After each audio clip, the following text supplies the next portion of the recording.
எந்த உயிருள்ள நாட்கள் எல்லாம் உம்மை புகழ்ந்து. பக்கத்துல கை தட்டாம இருந்தா கை தட்ட சொல்லுங்க. எந்த உயிருள்ள நாட்கள் எல்லாம் உம்மை புகழ் பாடிடுவே. இயேசு ராஜா நீ செய்த நன்மைகளை என்னையே துதித்திடுவே. இயேசு ராஜா நீ செய்த நன்மை. நல்ல ரெண்டு கையை தட்டி சபை முழுவதும் எங்கள் ஆராதனை உமக்கே, ஆராதனை உமக்கே, ஆராதனை உமக்கே, ஆராதனை உமக்கே, எங்கள் ஆராதனை உமக்கே, ஆராதனை உமக்கே, ஆராதனை உமக்கே, எங்கள் ஆராதனை உமக்கே. உந்தன் சிறகுகளின் நிழல் என்றென்றுமாகி. உங்க சத்தம் நல்லா கேட்கட்டும். உந்தன் சிறகுகளே என்றென்றும் மகிழ செய்தே. தூயவரே என் துணையாளரே, துதிக்கு பாத்திரரே. தூயவரே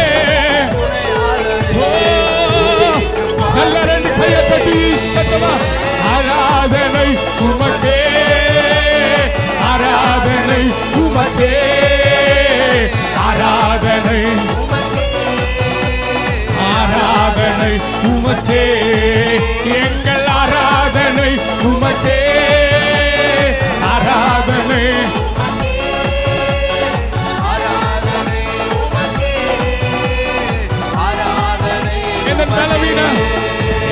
பலவீன நேரங்களில் உங்க கிருபை தந்தேரையா.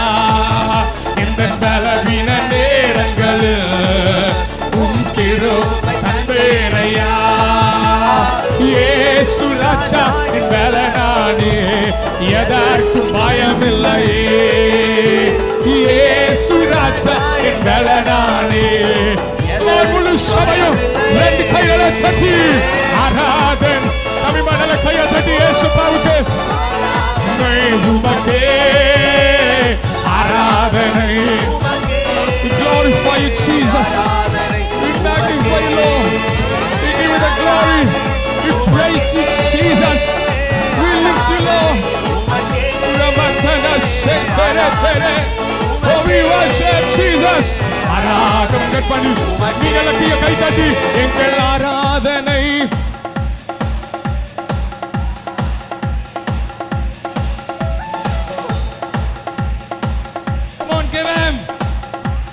இன்னும் சத்தமா பிசாசு வைக்கப்படுற மாதிரி ஆராதனை, ஆராதனை, ஆமென், ஆராதனை உமக்கே. சொல்லுங்க, உம் கிருபை போதுமையா, உம் கிருபை போதுமையா. கை தட்டி தம்பி, உம் கிருபை போதுமையா, உம் கிருபை போதுமையா. உம்மாலே முடியுமையா, உம்மாலே முடியுமையா, உம்மாலே முடியுமையா, உம்மாலே முடியுமையா. சொல்லுங்க, நீங்க மட்டும் போதுமையா, நீங்க மட்டும் போதுமையா, நீங்க மட்டும் போதுமையா, நீங்க மட்டும் போ. முழு சபையை கையை தட்டி ஆராதனை உமக்கே, ஆராதனை உமக்கே, ஆராதனை உமக்கே, ஆராதனை உமக்கே, ஆராதனை உமக்கே. சத்துரு தோற்று போகட்டும், எங்களுக்கு ஜெயம். Come on, worship. எங்கள் ஆராதனை உமக்கே, மாமா சந்தரவனதியந்தரவன வெத்தலன செத்தரே. We praise you. ஆராதனை உமக்கே,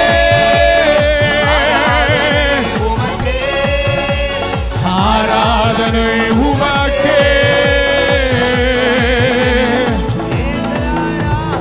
Yes, சத்தத்தை கேட்டு துதிக்காம நீங்களே கையை தட்டி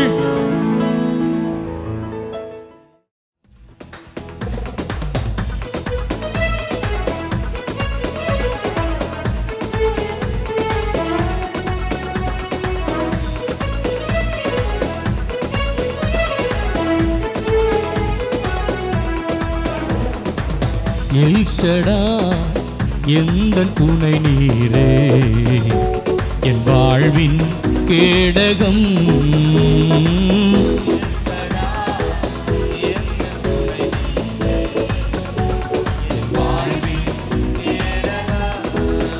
எண்ணில்லா நன்மைகள் என் வாழ்வில் செய்தீரே எண்ணில்லா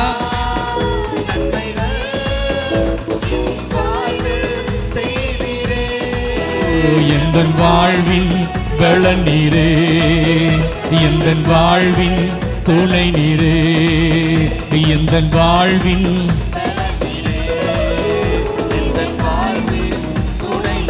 ஓ எல்ஷடா எந்தன் துணை நீரே என் வாழ்வின் கேடகம் எல்ஷடா எந்தன் துணை நீரே என் வாழ்வின் கேடகம் இம்மட்டும் என்னை காத்து நடத்தின எபனேசரே ஸ்தோத்திரம்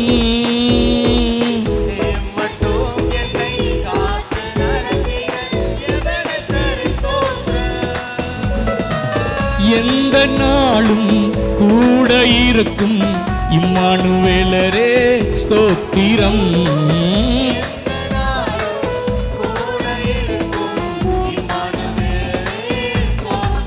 ஓ எல்ஷடா எந்தன் துணை நீரே என் வாழ்வின் கேடகம் எல்ஷடா எந்தன் துணை நீரே என் வாழ்வின் யெகோவா ராஃபா எந்த நாளும் எந்தன் பரிகாரி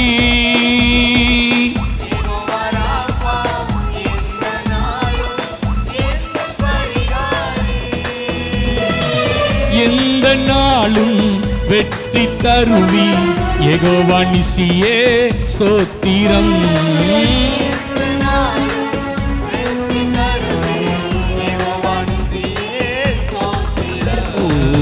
எல்ஷடா எந்தன் துணை நீரே என் வாழ்வின் கேடகம் எல்ஷடா எந்தன் துணை நீரே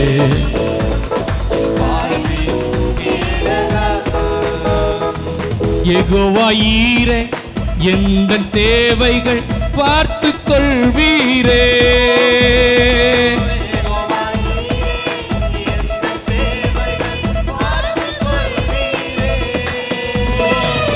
எந்தன் வாழ்வின் சமாதானமே யெகோவா ஷாலோம் ஸ்தோத்திரம்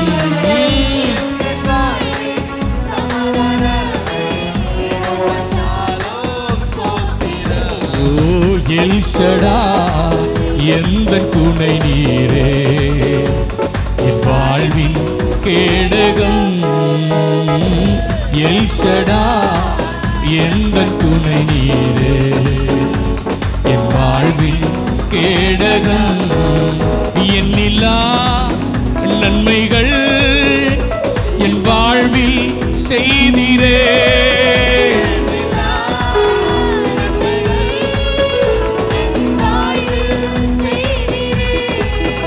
எந்தன் வாழ்வின் பலன் நீரே எந்தன் வாழ்வின் துணை நீரே எந்தன் வாழ்வின்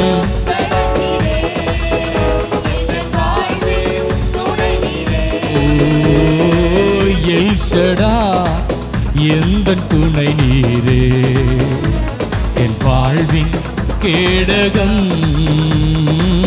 எல்ஷடா எந்தன் துணை நீரே என் வாழ்வின் கேடகம் காலை தோறும் கிருபை பொழியும் கிருபையே ஸ்தோத்திரம். நீங்க சொல்லுங்க.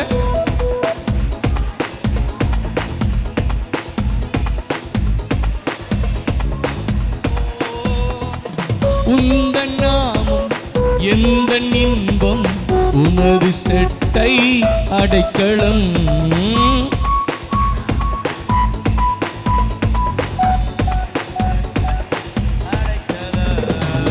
எல் ஷடாய்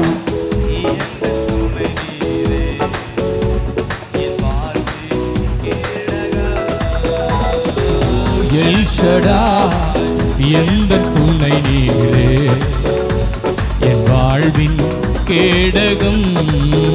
எண்ணில்லா நன்மைகள் என் வாழ்வில் செய்திரே.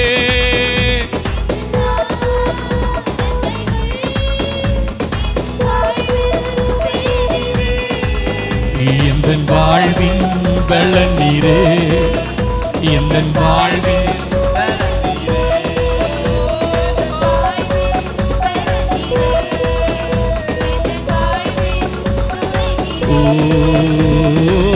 எல் ஷடாய் எந்தன் துணை நீரே, என் வாழ்வின் கேடகம்.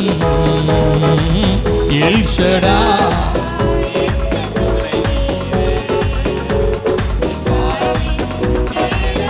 கேடகம். நல்ல கைத்தட்டி சொல்லுங்க. ஹல்லேலூயா.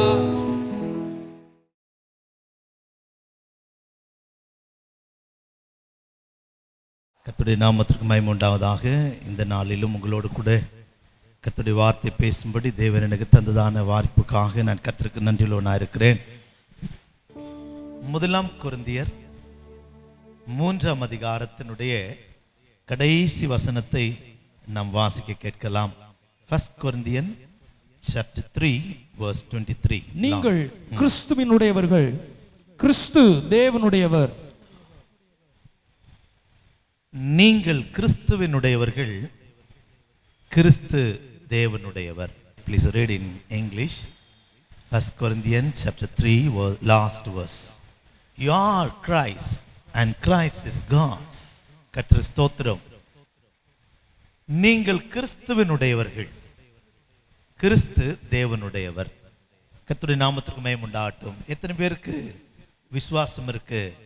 நான் கிறிஸ்துவனுடையவன், நான் கிறிஸ்துவனுடையவள். எத்தனை பேருக்கு அந்த விசுவாசம் இருக்கு? இவ்வளவுதானா?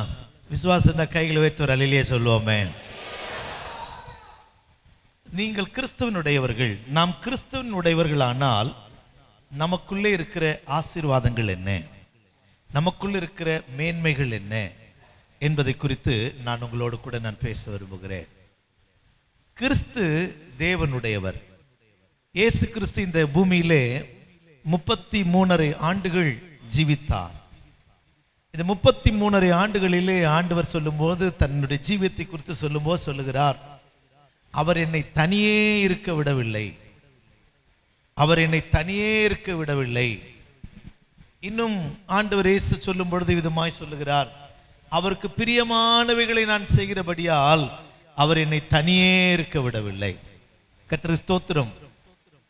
பிதாவாகிய தேவன் பரலோகத்தில் இருந்தாலும், குமாரனாகிய இயேசு இந்த பூமியிலே நடந்து திரிந்தாலும், இயேசுவுக்கு ஒரு பெரிய நம்பிக்கை, விசுவாசம், அவருடைய ஜீவியத்தை குறித்ததான ஒரு பெரிய வெளிப்பாடு உண்டு. நானும் என் பிதாவும் ஒன்றாயிருக்கிறோம். அல்லேலூயா சொல்லுங்களேன்.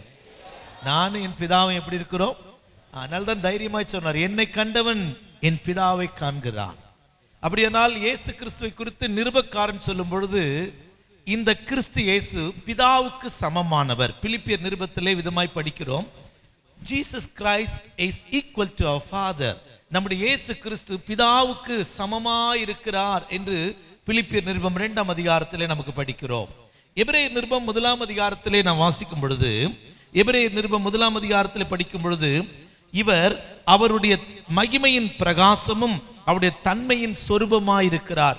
1 அதிகாரம் 3 வசனம் விதமாய் சொல்லுகிறது, இவர் அவருடைய மகிமையின் பிரகாசமும் அவருடைய தன்மையின் சொரூபமுமாய் இருந்து. அப்படியானால் இந்த இயேசு எப்படிப்பட்டவர்? இந்த இயேசு எப்படிப்பட்டவர் என்று சொன்னால், பிதாவினுடைய மகிமையை அப்படியே சுமந்து திரிகிறவராயிருந்தார். அவருடைய தன்மையின் சொரூபம், the same image of father, ஆங்கிலத்தில் விதமாக எழுதப்பட்டிருக்கிறது the same image of father. பிதா எப்படி இருந்தாரோ அப்படியே இயேசு இருந்தார். ஒரு அல்லேலூயா சொல்லுங்களேன். அதனாலதான் இந்த நிருபக்காரன் இங்கே கொரிந்தியருக்கு எழுதும்போது சொல்லுகிறான், கிறிஸ்து தேவனுடையவர். கிறிஸ்து யாருடையவரா? ஒரு அல்லேலூயா சொல்லுங்களேன். இந்த உலகத்தின் அதிபதியாகிய பிசாசு, கர்த்தருக்கு ஸ்தோத்திரம், இயேசுவினிடத்தில் வந்தான். இயேசுவினிடத்தில் வரும்போது இயேசு அவனை பார்த்து சொல்லுகிறான், இதோ உலகத்தின் அதிபதி என்னிடத்தில் வருகிறான், அவனுக்குரியது ஒன்றும் என்னிடத்தில் இல்லை. அப்படி என்னால் இயேசு பிதாவுக்கு மாத்திரம் சொந்தம், பிதாவுக்கு மாத்திரம் சொந்தம். பிதா ஒருவர் மாத்திரம்தான் இயேசுவை உரிமை பாராட்ட முடிந்தது. ஆனபடினால்தான் நிருபக்காரன் தைரியமா எழுதுகிறான், கிறிஸ்து தேவனுடையவர். அப்படி என்னால் கிறிஸ்து எப்படி தேவனுடையவராய் ஜீவித்தாரோ அதே போல நீங்களும் நானும் கிறிஸ்துவுடையவர்களா இருக்கணுமா? யாருக்கு சொந்தமா இருக்கணுமோ? சத்தமே வரலையே, சத்தமே வரலையே. இந்த உலகத்துல எந்த வல்லமையும், இந்த உலகத்தில் இருக்கிற எந்த வல்லமையும் உங்களை என்னை உரிமை பாராட்டக்கூடாது, உங்களை என்னை உரிமை பாராட்டக்கூடாது. கர்த்தருக்கு ஸ்தோத்திரம். பிசாசு இயேசுவிடத்துல வந்தா இயேசு தைரியமாய் சொல்லுகிறார், அவனுக்குரியது ஒன்றும் என்னிடத்தில் இல்லை. ஒரு அல்லேலூயா சொல்லுங்களேன். அவனுக்குரியது ஒன்றும் என்னிடத்தில் இல்லை. கர்த்தருடைய நல்ல நாமத்துக்கு மகிமை உண்டாகட்டும். மரணம், பாதாளத்துக்கு போனார், மரித்து அவர் அடக்கம் பண்ணப்பட்டு பாதாளம் போனார். முதல் நாள் ஒரு ஒரு ஒரு ஒரு புஸ்தகத்தில் விதமாக எழுதப்பட்டிருக்கிறது, பாதாளத்தின் அதிபதிக்கு பயங்கர சந்தோஷம். இந்த இயேசு என்னிடத்துல வந்துட்டார், இதுவரைக்கும் பாதாளத்துக்கு வந்த என்னிடத்துல வந்த ஒருத்தனும் பூமியில ஏறி போனதே கிடையாது, எழும்பி போனதே கிடையாது. இந்த இயேசுவின் மேல் முதல் நாள் முழுவதும் உரிமை பாராட்டினான், இரண்டாவது நாள் முழுவதும் உரிமை பாராட்டினான். ஆனா மூன்றாவது நாள் முடியும் போது இயேசு பாதாளத்தை உரிந்து கொண்டு அவர் பரமேறி வந்தார். ஒரு அல்லேலூயா சொல்லுங்களேன். இப்போ ஒரு நாள், ரெண்டு நாள், மூணாவது நாள் ஆசையெல்லாம் பிசாசுக்கு, பாதாளத்தின் அதிபதிக்கு தோற்று போயிற்று. ரோம அரசாங்கத்தின் முத்திரை, அதையும் கர்த்தர் தகர்த்தெறிந்தார். காரணம் என்னவென்றால், அப்போஸ்தலர் நடபடிகளிலேயும் சங்கீதம் 16ஆம் சங்கீதத்திலே நாம் வாசிக்கும் பொழுது, பரிசுத்தரின் அழிவை காண ஒட்டீர், பரிசுத்தரின் அழிவை காண ஒட்டீர் என்கிறான். இந்த வார்த்தை இயேசுவிலே நிறைவேற வேண்டியதா இருந்தது. இந்த சங்கீதத்தை பாடின தாவீது இயேசுவை போல பரிசுத்தவான் என்று சொல்ல முடியாது. ஆனால் இந்த சங்கீதத்தை பாடினவன் தன்னை குறித்து பாடவில்லை, இயேசு கிறிஸ்துவை குறித்து தீர்க்க தரிசனமாய் சொன்னான். ஆனபடினால்தான் பாதாளமும் இந்த இயேசுவை உரிமை பாராட்ட முடியவில்லை, மரணமும் இயேசுவை உரிமை பாராட்ட முடியவில்லை, பிசாசும் இயேசுவை உரிமை பாராட்ட முடியவில்லை. இன்னொரு பகுதியில சொந்த பந்தங்கள், சொந்த பந்தங்கள். கர்த்தருக்கு ஸ்தோத்திரம். இயேசு இந்த பூமியில ஊழியம் செய்த போது இயேசுவும் அவனுடைய தாயாரும் அவரை பார்க்க வந்தார்கள். ஒரு நாள் கர்த்தருக்கு ஸ்தோத்திரம், ஒரு சீஷன் போய் சொல்லுகிறான். மத்தேயு சுவிசேஷம் 12ஆம் அதிகாரத்திலேயும் மார்க்கு சுவிசேஷம் 3ஆம் அதிகாரத்திலேயும் நமக்கு அதை வாசிக்க இயலும். ஆண்டவரே, உம்மை பார்க்கும்படி உம்முடைய தாயார், உம்முடைய சகோதரன் வந்திருக்கிறார்கள். கர்த்தருக்கு ஸ்தோத்திரம். அப்படியானால் இயேசு சொன்னார், யார் எனக்கு தாய், யார் எனக்கு சகோதரன்? நல்ல கவனிங்க. அப்படியானால் இந்த தாய் அவர் வெறுத்து விட்டார் என்று அர்த்தம் இல்லை. இந்த தாயும் இந்த சகோதரனும் இயேசுவை உரிமை பாராட்டக்கூடாது. இந்த இயேசு 100க்கு 100 யாருக்கு சொந்தம் என்றால் பிதாவாகிய தேவன் ஒருவருக்கே சொந்தம். ஒரு அல்லேலூயா சொல்லுங்களேன். இதே போல இந்த பூமியில வாழ்கிற நாளெல்லாம் நீங்களும் நானும், உங்களையும் என்னையும் இந்த உலகத்துல ஒரு வல்லமையும் உரிமை பாராட்டக்கூடாது, இயேசு ஒருவரே உரிமை பாராட்டணும். அதுதான் இன்னைக்கு பிரசங்கம். ஒரு அல்லேலூயா சொல்லுங்களேன். நீங்கள் கிறிஸ்துவினுடையவர்கள், கிறிஸ்துவோ தேவனுடையவர். அப்படி என்னால் இன்றைக்கு எனக்குள்ள ஒரு தைரியம் வரணும். நான் யாருடையவன்? கொஞ்சம் கூட சத்தமா, நான் யாருடையவன்? பைபிள்ல கொஞ்சம் பேர் அப்படி சொன்னாங்க, நான் என் நேசருடையவள். சூலமத்தியால் மனவாட்டி சொன்னால், உன்னத பாட்டின் புஸ்தகத்திலே கர்த்தருக்கு ஸ்தோத்திரம் யாக்கோபை குறித்து சொல்லும் போது, கர்த்தருக்கு ஸ்தோத்திரம், நீ என்னுடையவன். தேவன் உரிமை பாராட்டுகிறார். யாக்கோபே, இஸ்ரவேலே, you are mine, நீ என்னுடையவன். கர்த்தர் உரிமை பாராட்டுகிறார். அதே போல கர்த்தருக்கு ஸ்தோத்திரம், நான் கர்த்தருடையவன். நான் கிறிஸ்துவுக்கு சொந்தம், கிறிஸ்து என்னுடையவர், நான் கிறிஸ்துவுடையவன் என்கிற ஒரு ஜீவியத்தை இந்த உலகத்திலே இந்த பூமியிலே ஜீவிக்கிற வாழ்நாளெல்லாம் நீங்களும் நானும் சொல்லணும் ஐயா. அதை கர்த்தர் எதிர்பார்க்கிறார், அதை கர்த்தர் எதிர்பார்க்கிறார். கர்த்தருடைய நாமத்திற்கு மகிமை உண்டாகட்டும். அதை கர்த்தர் வாஞ்சிக்கிறார். கர்த்தருடைய நல்ல நாமத்திற்கு மகிமை உண்டாகட்டும். இன்றைக்கு என்னுடைய பிரசங்கத்தின் தலைப்பு கிறிஸ்துவினுடையவர்கள். கிறிஸ்துவினுடையவர்கள். கிறிஸ்துவனுடையவர்களுக்கு இருக்கிற சில ஆசீர்வாதங்களை, ஒரு 5 காரியத்தை நான் உங்களோடு கூட நான் பிரசங்கிக்க விரும்புகிறேன். ஒரு சமயம் ஆந்திராவுக்கு ஊழியத்துக்காக போயிருந்தேன். ஊழியத்துக்கு போயிருந்தப்போ அங்க இருக்கிற அந்த ஸ்தாபனத்தினுடைய சண்டே ஸ்கூல் செக்ரட்டரி, அவங்க டீச்சர் கிடையாது, அட்மினிஸ்டரும் கிடையாது, அவங்க ஸ்தாபனத்தில் இருக்கிற கிளை சபை எல்லா சண்டே கிளாஸ் ஊழியங்களுக்கும் இவங்க செக்ரட்டரி. ஊழியமெல்லாம் முடிச்ச பிறகு அவங்க கிட்ட வந்து எனக்கு ஜெபம் பண்ணுங்க அப்படின்னாங்க. நான் கேட்டு எதுக்காக ஜெபிக்கணும்னு கேட்டேன். ரொம்ப வருஷமா எனக்கு பயங்கர தலைவலி இருக்கு பாஸ்டர், நிறைய மருந்து சாப்பிட்டாச்சு, நிறைய டாக்டர்கிட்ட போயாச்சு, இதுவரைக்கும் 3 முறை ஸ்கேன் பண்ணியிருக்கேன், எம்ஆர்ஐ ஸ்கேன் பண்ணியிருக்கிறேன், ஆனா ஒன்றும் இல்லை, வியாதி இல்லைன்னு சொல்றாங்க, நான் தலைவலி மாறல, எனக்காக ஜெபம் பண்ணுங்க அப்படின்னாங்க. சரி நீங்க முழங்கால் படிங்கன்னு சொன்னேன். முழங்கால் படிட்டாங்க. ஒரு 4-5 பிரதர்ஸ் என் பக்கத்தில் நின்றுட்டு இருந்தாங்க. அவங்கள கூப்பிட்டு கொஞ்சம் இப்படி வட்டமா நிற்போம், இவங்களுக்காக ஸ்தோத்திரம் பண்ணலாம் அப்படின்னு சொன்னேன். நாங்கள் ஸ்தோத்திரம் மாத்திரம் பண்ணிட்டே இருந்தோம். ஸ்தோத்திரம் ஸ்தோத்திரம் ஸ்தோத்திரம் ஸ்தோத்திரம். ஒரு 5 நிமிஷம் ஆன உடனே அந்த அந்த அம்மா தலையை குலுக்க ஆரம்பிச்சாங்க. அப்போ எனக்கு புரிஞ்சுட்டு இவங்களுக்குள்ள ஏதோ ஒரு ஈவில் ப்ராசஸ், ஒரு பொல்லாத ஆவி இருக்கு. நான் அந்த ஊழியக்கார அந்த கூட இருந்த சகோதரர்களை பார்த்து சொன்னேன், எல்லாரும் கண்ணில் மூடி வெறும் ஸ்தோத்திரம் மாத்திரம் பண்ணுவோம், ஸ்தோத்திரம் மாத்திரம் பண்ணுவோம். ஒரு 5 நிமிஷம் ஆச்சு, 7 நிமிஷம் ஆச்சு, 8 நிமிஷம் ஆச்சு. அந்த அம்மாக்குள்ள இருக்கிற ஆவி வெளியே வந்துச்சு. அந்த ஆவி பேசுது, எனக்குள்ளதை கொடுத்துட்டா நான் ஏன் இங்க இருக்க போறேன், எனக்குள்ளதை கொடுத்துட்டா நான் ஏன் இங்க இருக்க போறேன், கொடுத்துரு நான் போயிடுறேன் அப்படிங்குது. நான் இந்த பிசாசோட பேசுறதை நான் விரும்ப மாட்டேன். ஏன்னா அவன் பொய்யனும், பொய்க்கு பிதா, வாயிலிருந்து எனக்குமே என்ன வராது, உண்மை வராது. சரி, கொஞ்ச நேரம் கூட இன்னும் ஸ்தோத்திரம் பண்ணோன்னு சொன்னா அது இன்னும் சத்தமா அந்த ஆவி அலகழித்து சொல்லுது, எனக்குரியதை கொடுத்துட்டா நான் போயிடுவேனே, நான் போயிடுவேனே அப்படிங்குது. என் கூட இருந்த அந்த 5 சகோதரர்ல ஒருத்தர் திடீர்னு, அவருக்கு தெலுங்கு தெரியும், அவர் உடனே பேச ஆரம்பிச்சிட்டார். உனக்கு என்ன வேணும் சொல்லு அப்படின்னு. அவ தலையில இருக்கிறது எனக்கு தந்துர சொல்லு, நான் போயிடுறேன். அதுக்கப்புறமா என்ன இருக்கு தலையிலன்னு கொஞ்சம் அப்படியே ஸ்தோத்திரம் பண்ணிட்டு அப்படி பார்த்தா ஒரு தலைமுடி, ஒரு நீளமான ஒரு சவரி முடி கீழே விழுது. ஒன்றும் இல்லை, இப்படி ஒரு கொண்டை போல் அப்படி மொத்தமாக விழுது. அந்த அம்மா மயங்கி கீழே விழுந்துட்டாங்க. கொஞ்ச நேரம் கழிச்ச பிறகு எழும்பின பிறகு கேட்டேன், இப்போ எப்படி இருக்குன்னு. ஐ எம் ஃப்ரீ நாவ், நான் இப்போ விடுதலையா இருக்கிறேன் அப்படின்னாங்க. தலையை ஆட்டி பார்க்குறாங்க, கழுத்தெல்லாம் ரொம்ப ஃப்ரீயாக மூவ் ஆகுது. நான் சொன்னேன், காசு கொடுத்து நீங்க என்ன சொல்லுங்க, சவரி முடி தானே அது, நீங்க பணம் கொடுத்து இந்த பேயை தலையில ஏத்தி வச்சிருக்கீங்களே, காசு கொடுத்து எங்க வச்சிருக்கிறாங்க, தலையில ஏத்தி வச்சிருக்கிறீங்களே. பிசாசு உரிமை பாராட்டுகிறார், பிசாசு உரிமை பாராட்டுகிறார். கர்த்தருக்கு ஸ்தோத்திரம். அவனுக்குரியது ஏதாகிலும் நம்மிடத்தில் இருந்தா இன்னைக்கு அதை தூக்கி எறிந்து விட்டு, நீ எனக்கு வேண்டாம், இயேசு எனக்கு போதும், நான் என் இயேசுவுக்கு சொந்தம். நான் சின்ன பையனா சண்டே கிளாஸ்ல ஒரு பாட்டு சொல்லி கொடுத்தாங்க. இப்போ அந்த பாட்டெல்லாம் மாறி போச்சு. கர்த்தருக்கு ஸ்தோத்திரம்.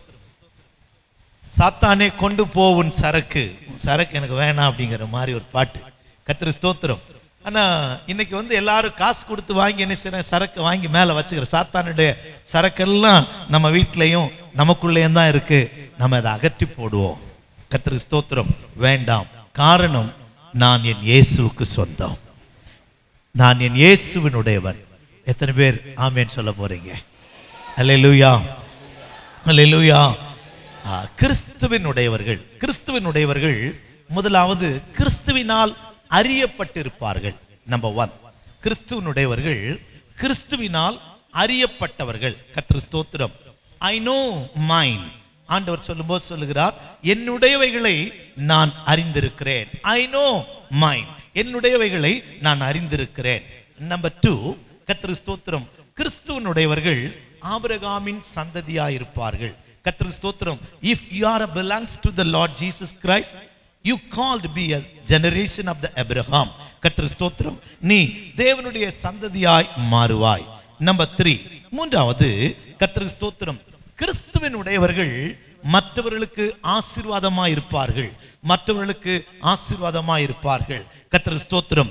நான் கிறிஸ்துவுடையவனாய் இருந்தால் நான் எந்த வீட்டுக்கு போனாலும், நான் எங்கே போனாலும் மற்றவர்களுக்கு நான் ஆசீர்வாதத்தை கொண்டு வருகிற ஆசீர்வாதம் உள்ள பாத்திரமாய் நான் மாறுவேன். ஃபோர்த் ஒன், நான்காவதாக, கிறிஸ்துவினுடையவர்கள் தங்கள் ஆசை இச்சைகளை சிலுவையிலே அறைந்தவர்கள். சிலுவையிலே அறைந்தவர்கள். ஃபிஃப்த் ஒன், கர்த்தருக்கு ஸ்தோத்திரம், கிறிஸ்துவினுடையவர்கள் உயிர்த்தெழுதலின் நாளிலே எக்காலம் துணிக்கும் போது முதலாவது உயிர்த்தெழுவார்களாம். ஒரு அல்லேலூயா சொல்லுங்களேன். இந்த 5 காரியத்தையும் நான் உங்களோடு கூட நான் பேச விரும்புகிறேன். கர்த்தருக்கு ஸ்தோத்திரம். நம்பர் 1, கிறிஸ்துவனுடையவர்கள் அவரால் அறியப்பட்டவர்கள். யோவான் சுவிசேஷம், நான் என்னுடையவைகளை அறிந்தும் என்னுடையவர்களால் அறியப்பட்டும் இருக்கிறேன். நான் என்னுடையவைகளை அறிந்தும் என்னுடையவைகளால் அறியப்பட்டும் இருக்கிறேன். என்னுடையவைகளை நான் அறிந்திருக்கிறேன். என்னுடையவைகளை நான் அறிந்திருக்கிறேன். கர்த்தருடைய நாமத்துக்கு மகிமை உண்டாகட்டும். நான் கர்நாடகாவில் இருக்கிற ஹட்டி, ரேச்சூர், அங்கிருந்து ஒரு 70 கிலோமீட்டர் தள்ளி போனா ஹட்டின்னு ஒரு இடம் இருக்கு.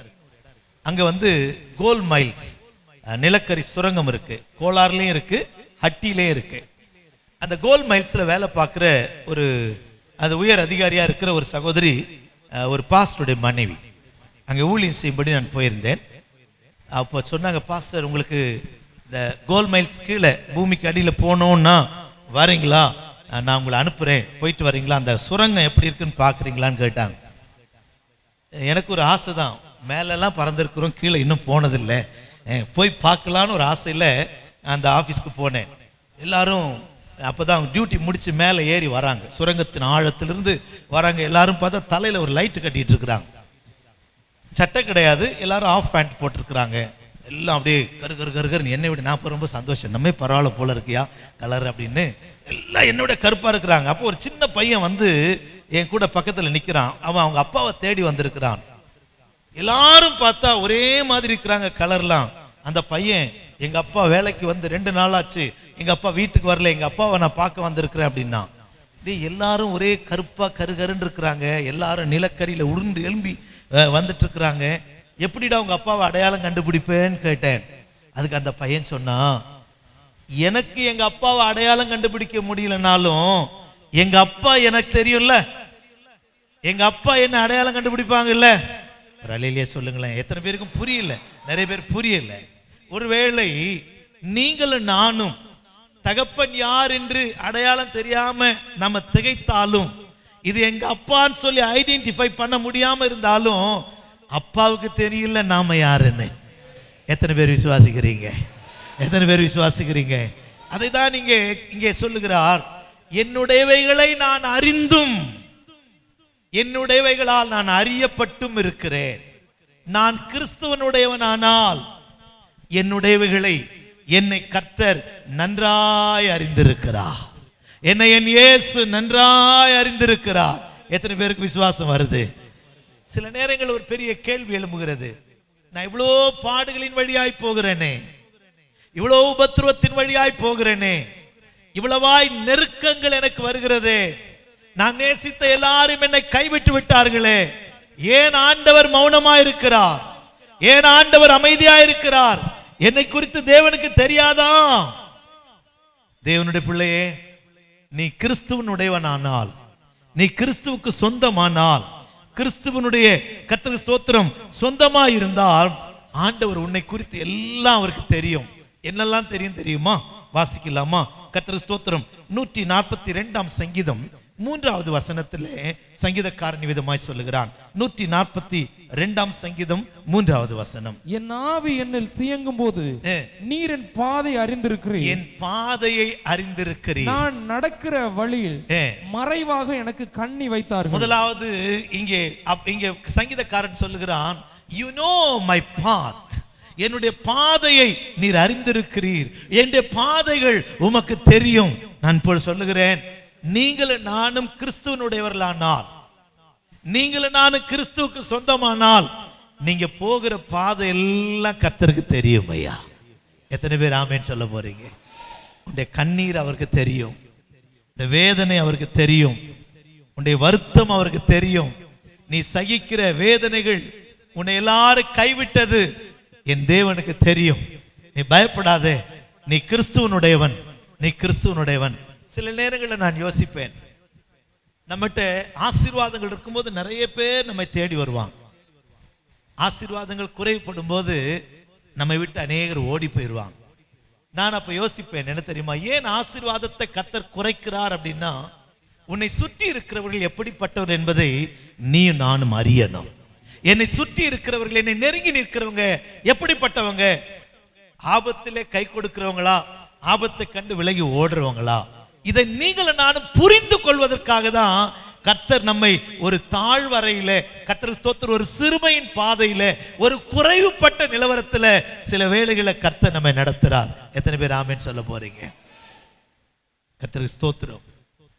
என்னை சுற்றி இருக்கிறவர்கள் யார், அவள் எப்படிப்பட்டவர்கள்? அதனாலதான் கர்த்தர் என்னை கண்ணீரின் பாதையில சில நேரங்களில் கர்த்தர் நடத்துறார். கர்த்தர் ஸ்தோத்திரம். எனக்கு அருமையானவர்களே, நீ போகிற பாதை கர்த்தருக்கு தெரியாது என்று அர்த்தம் இல்லை. என்னுடையவைகளை நான் அறிந்திருக்கிறேன். I know mine. என்னுடையவைகளை நான் அறிந்திருக்கிறேன். அப்படியானால் அருமையான தேவனுடைய பிள்ளையே, நீ கிறிஸ்துவனுடையவன், நீ கிறிஸ்துவனுடையவள். உன்னை குறித்து தேவனுக்கு எல்லாம் தெரியும். கொஞ்சம் பொறுமையா இருக்கிறார். இன்னும் 1-2 பேர் உன்னை சுற்றி இருக்கிறாங்களே, அவங்களும் உன்னை விட்டு ஓடி போகும்போதுதான் தம்முடைய வலது கரத்தை உனக்காக நீட்டி உன்னை தூக்கி எடுக்க அவர் காத்திருக்கிறார். நீ போகும் பாதையை கர்த்தர் அறிவார். நீ போகிற எல்லா கண்ணீரின் பாதை என் தேவனுக்கு தெரியும். அவர் உன்னை நன்றாய் அறிந்திருக்கிறார், உன்னை நன்றாய் அறிந்திருக்கிறார். இரண்டாவதாக கர்த்தர் ஸ்தோத்திரம், நம்முடைய ஜீவியத்தில் எதை அறிகிறாராம்? வாசிக்கலாமா? 69ஆம் சங்கீதம் 5வது வசனம். தேவனே, நீர் என் புத்தியினத்தை அறிந்திருக்கிறீர். என் புத்தியினத்தை அறிந்திருக்கிறீர். He very well know about your path. Second, he says, I know your foolishness. உன்னுடைய புத்தியினம், உன்னுடைய புத்தி பிசகு கூட எனக்கு தெரியும், எனக்கு தெரியும். சில நேரங்களில் சில காரியங்களை நம்ம செஞ்சுட்டு சில பிரச்சனைகளை இழுத்து வச்சுக்கிட்டு அப்புறமா சொல்லுவோம், இது என் புத்தி பிசகினால் வந்தது, இது என்னுடைய புத்தியினத்தினால் வந்தது. கர்த்தருடைய நாமத்திற்கு மகிமை உண்டாகட்டும். அந்த புத்தியினம் கூட கர்த்தர் அறிந்திருக்கிறார் ஐயா. சவுலின் புத்தியினத்தை அறிந்தவர், தாவீதின் புத்தியினத்தை அறிந்தவர், பரிசுத்தவான்களின் புத்தியினத்தை அறிந்தவர். இந்த காலை வேளையில அப்போஸ்தல அக்கினி ஐக்கியத்தில் இருக்கிற அருமையான தேவனுடைய பிள்ளையே, உன்னை பார்த்து கர்த்தர் சொல்றார், உன் புத்தியினத்தினால் நீ சகிக்கிற உபத்திரவத்தை நான் அறிந்திருக்கிறேன். காரணம் நீ என்னுடையவள், காரணம் நீ என்னுடையவன். You are mine. That's why I know very well about your foolishness. உன்னுடைய எல்லா புத்தியினத்தினாலே வந்திருக்கிற வேதனையான காரியங்களை நான் அறிந்திருக்கிறேன். ஏற்ற வேளையிலே நான் உன்னை உயர்த்துவேன், ஏற்ற வேளையிலே நான் உன்னை விடுவிப்பேன். மூன்றாவது அவர் சொல்லுகிறார், உன்னுடைய பாதை மாத்திரமல்ல, உன்னுடைய புத்தியினம் மாத்திரமல்ல. கர்த்தர் ஸ்தோத்திரம். 31ஆம் சங்கீதம் 7வது வசனத்தை நமக்கு வாசிக்கலாம். 31ஆம் சங்கீதம் 7வது வசனம். உமது கிருபையிலே களி கூர்ந்து மகிழுவேன். நீர் என் உபத்திரவத்தை பார்த்து, என் உபத்திரவத்தை பார்த்து என் ஆத்தும வியாகுலங்களை அறிந்திருக்கிறேன். ஆத்துமா வியாகுலம். சில நேரங்களில் உன் இருதயம் கலங்குகிறதே, உன் இருதயம் நடுங்குகிறதே, அதை கூட கர்த்தர் அறிகிறார். நேற்று எனக்கு ஒரு தொலைபேசி வந்தது. ஒரு மீட்டிங்ல நானும் ஒரு பாஸ்டரும் பேசிட்டு இருந்தோம்.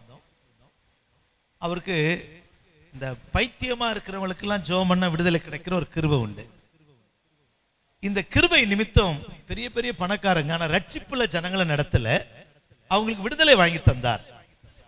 இந்த பெரிய ஐஸ்வர்யவான்கள் அவங்களோட மனைவி பிள்ளைகளுக்கு பைத்தியம் முடிச்ச உடனே இங்க கொண்டாந்து விட்டுருவாங்க ஜெப வீட்டில். ஒரு ஓலை குடிசையில் ஜெபம் நடத்திட்டு இருந்தார். அந்த இடம் எங்க இருக்கு சொன்னா ஒரு ஏரிக்குள்ள இருக்கு. அந்த இடம் ஏரியில உள்ளது. அதை ஜனங்களை மடக்கி மடக்கி வீடுகளை கட்டிட்டாங்க. நான் அப்போ மீட்டிங் நடத்தின பிறகு அந்த கன்வென்ஷன்லாம் முடிஞ்ச பிறகு என்னை அவங்க ஜெப வீட்டு கூப்பிட்டார். பாருங்க, ஏன்னா நிறைய பைத்தியங்கள் அப்படியே இருக்கு, புதிய ஏற்பாடு வச்சு வாசித்துட்டு இருக்குதுங்க. கர்த்தர் இவங்களெல்லாம் விடுதலை ஆக்கணும். அப்போ அவர் சொன்னார், சிலர்லாம் விடுதலை ஆகி எனக்கு இதெல்லாம் கட்டி தந்திருக்கிறாங்கன்னு சொல்லி ஒரு ஹாலா காமிச்சிட்டு இருந்தார். ஒரு பெரிய ஜெப வீடு கிட்ட அஸ்திபாரம் தோண்டி வச்சிருந்தார். நான் சொன்னேன், இந்த ஏரியில நீங்க ஜெப வீடு கட்டுறதை விட ஒரு நல்ல இடத்த வாங்கி ஒரு சின்ன ஜெப வீடா இருந்தாலும் ஒரு 3 ஆராதனையால் நடத்தலாமேன்னு. கர்த்தர் சொல்லிட்டார், கர்த்தருடைய ஆலோசனைக்கு மாறா நீங்க பேசாதீங்க அப்படின்னார். சரி ஐயா, சோத்திரம். அந்த ஜெப வீடு இப்ப போன வாரம் நீங்க நியூஸ் பார்த்திருப்பீங்க, எல்லா ஏரி குளங்கள் ஆக்கிரமிப்புகள் அகற்றணும். அப்படி அகற்றும்படி ஒத்துழைக்காத அதிகாரிகளை சஸ்பெண்ட் செய்யணும்னு சொல்லி நீதிமன்றம் உத்தரவிட்டது. முதல் உத்தரவு இந்த சபைக்கு தான் பாஞ்சுது. ஜேசிபி வச்சு இடிக்கிறாங்க, ஜெப வீடு இடிக்க முடியல, அவ்வளவு ஸ்ட்ராங்கான ஜெப வீடு. திடீர்னு எழும்பி புலம்புறாரா ராத்திரியில் அந்த பாஸ்டர்.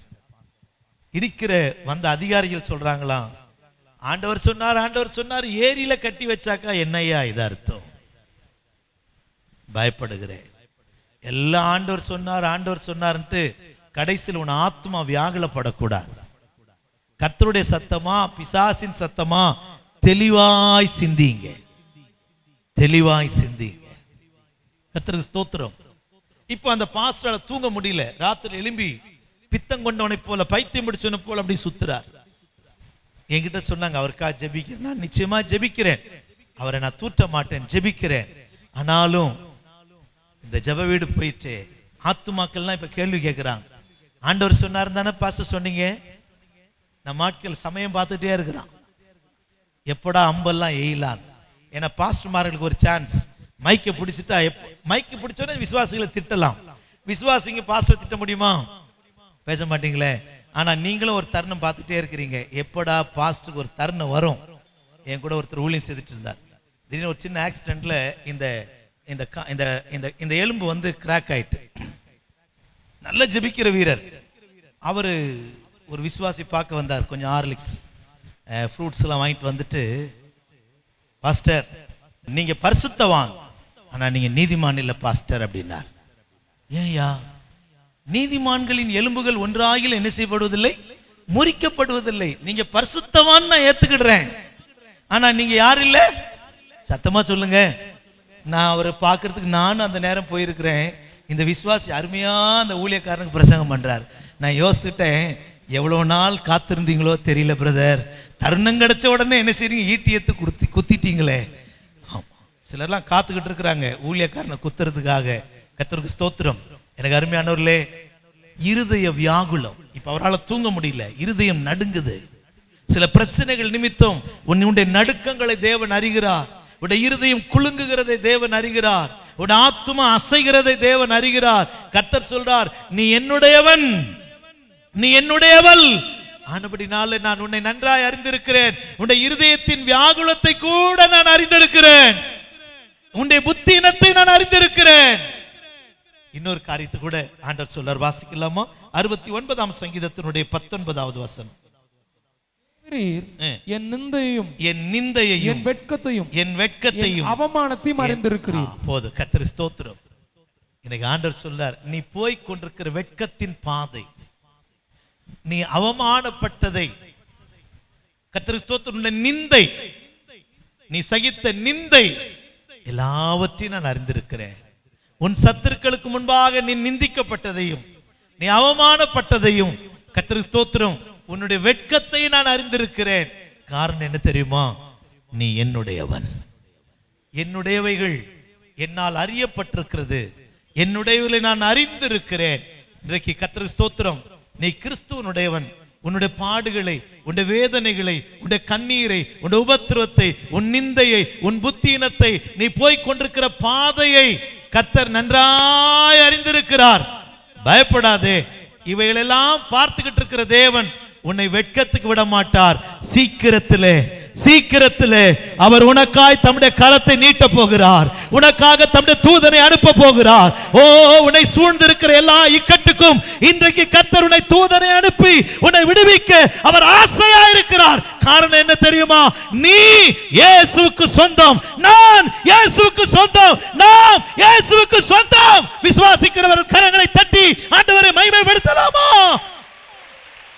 நான் என் இயேசுவுக்கு சொந்தம், நான் என் இயேசுவுக்கு சொந்தம், நான் என் இயேசுடையவன், நான் கிறிஸ்துவனுடையவன். கிறிஸ்துவுக்கு சொந்தமானவர்களை நெருக்கங்கள், இக்கட்டுகள், வேதனைகள், சோதனைகள் சூழ்ந்து கொள்ளலாம். ஆனா கிறிஸ்துவின் அனுமதி இல்லாம அது உன்னையும் என்னையும் சேதப்படுத்தாது. எத்தனை பேர் ஆமென் சொல்ல போறீங்க? இப்போ இந்த சோதனையிலிருந்து விடுதலை பெறுவதற்கு ஒரே வழி என்னன்னா, நான் பிசாசுக்குரிய ஏதாயிலும் பொருள் என்கிட்ட இருந்தா இன்னைக்கு நான் அதை தூக்கி எறிஞ்சிடணும். பிசாசே, உன் சரக்கு எனக்கு வேண்டாம். பிசாசே, உன்னுடைய சரக்கு, உன்னுடைய காரியங்கள் எனக்கு வேண்டாம். யாக்கோபு, நல்ல கவனிங்க, யாக்கோபு லாபான் வீட்டிலிருந்து புறப்பட்டு வந்துட்டான். கீலேயாத் மலையினுடைய உயரத்திலே யாக்கோபு கூடாரம் போட்டிருக்கிறான். கர்த்தருக்கு ஸ்தோத்திரம். லாபான் கீலேயாத் மலையின் அடிவாரத்தில் வந்திருக்கிறான்.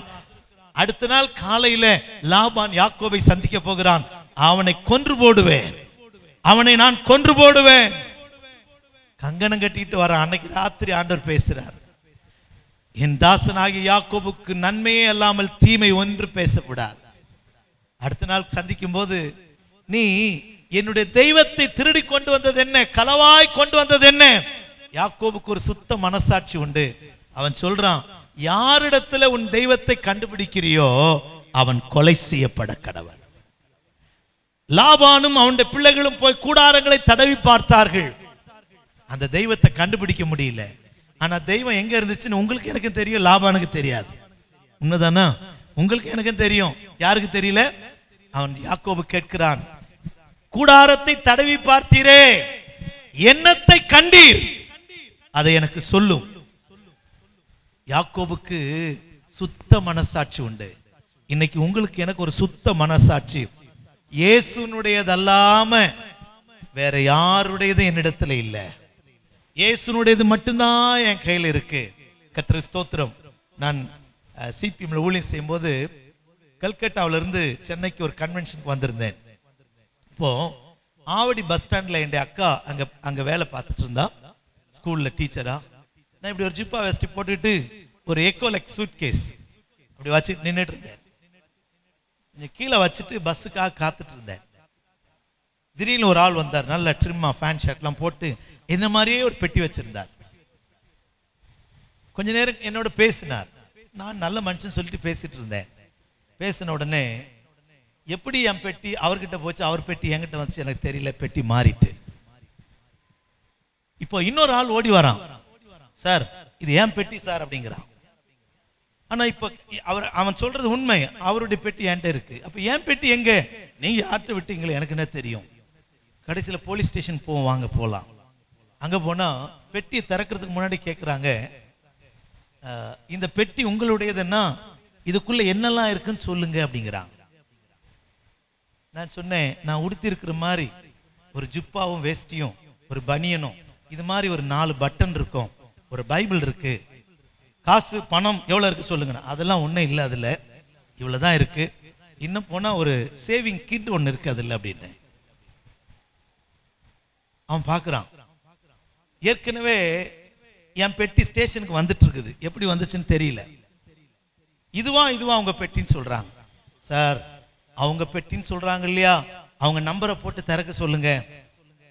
என் பெட்டியை நான் அடையாளம் காமிச்சிட்டு இது என்னுடைய பெட்டின்னு சொல்றேன், இது அவங்க பெட்டின்னு அவங்க நம்பரை போட்டு ஓபன் பண்ண சொல்லுங்க. அது பிறகு அந்த இன்ஸ்பெக்டர் பாவம், அவர் ஒரு பெந்தகோஸ்தே விசுவாசி போல இருக்கு, ஆனால் அவங்களுக்குலாம் ஏஜென்ட்டா இருக்காரு அவரு. கர்த்தருக்கு ஸ்தோத்திரம். இது உங்களது தான், நீங்க கொண்டு போயிருங்க, மோசமான பசங்க, கையிலேயே பிடிச்சிட்டு நில்லுங்க. நான் சொல்லுகிறேன், நான் கர்த்தருக்குரியவனானால், நான் கர்த்தருடைய பெட்டி ஆனால், எனக்குள்ள அந்நிய வல்லமைகள், பிசாசின் வல்லமைகள், மற்றவர்களுக்குரிய ஒன்றும், சாத்தானுக்குரிய ஒன்றும் எனக்குள்ள இருக்கக்கூடாது ஐயா. எனக்குள்ள இயேசுக்குரியது மாத்திரம்தான் இருக்கணும் ஐயா.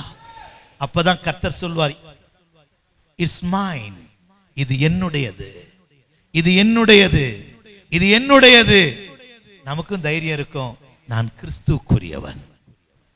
இன்றைக்கு ஒருவேளை கிறிஸ்து விரும்பாத ஏதாகிலும் உங்களுடைய இருதயத்திலே, உங்களுடைய கூடாரத்திலே, உங்களுடைய ஜீவியத்தில் இருந்தால் அதை இன்றைக்கே தூக்கி போடுவோம், வெறிந்து விடுவோம், இயேசுவுக்கு சொந்தமாய் மாறுவோம்.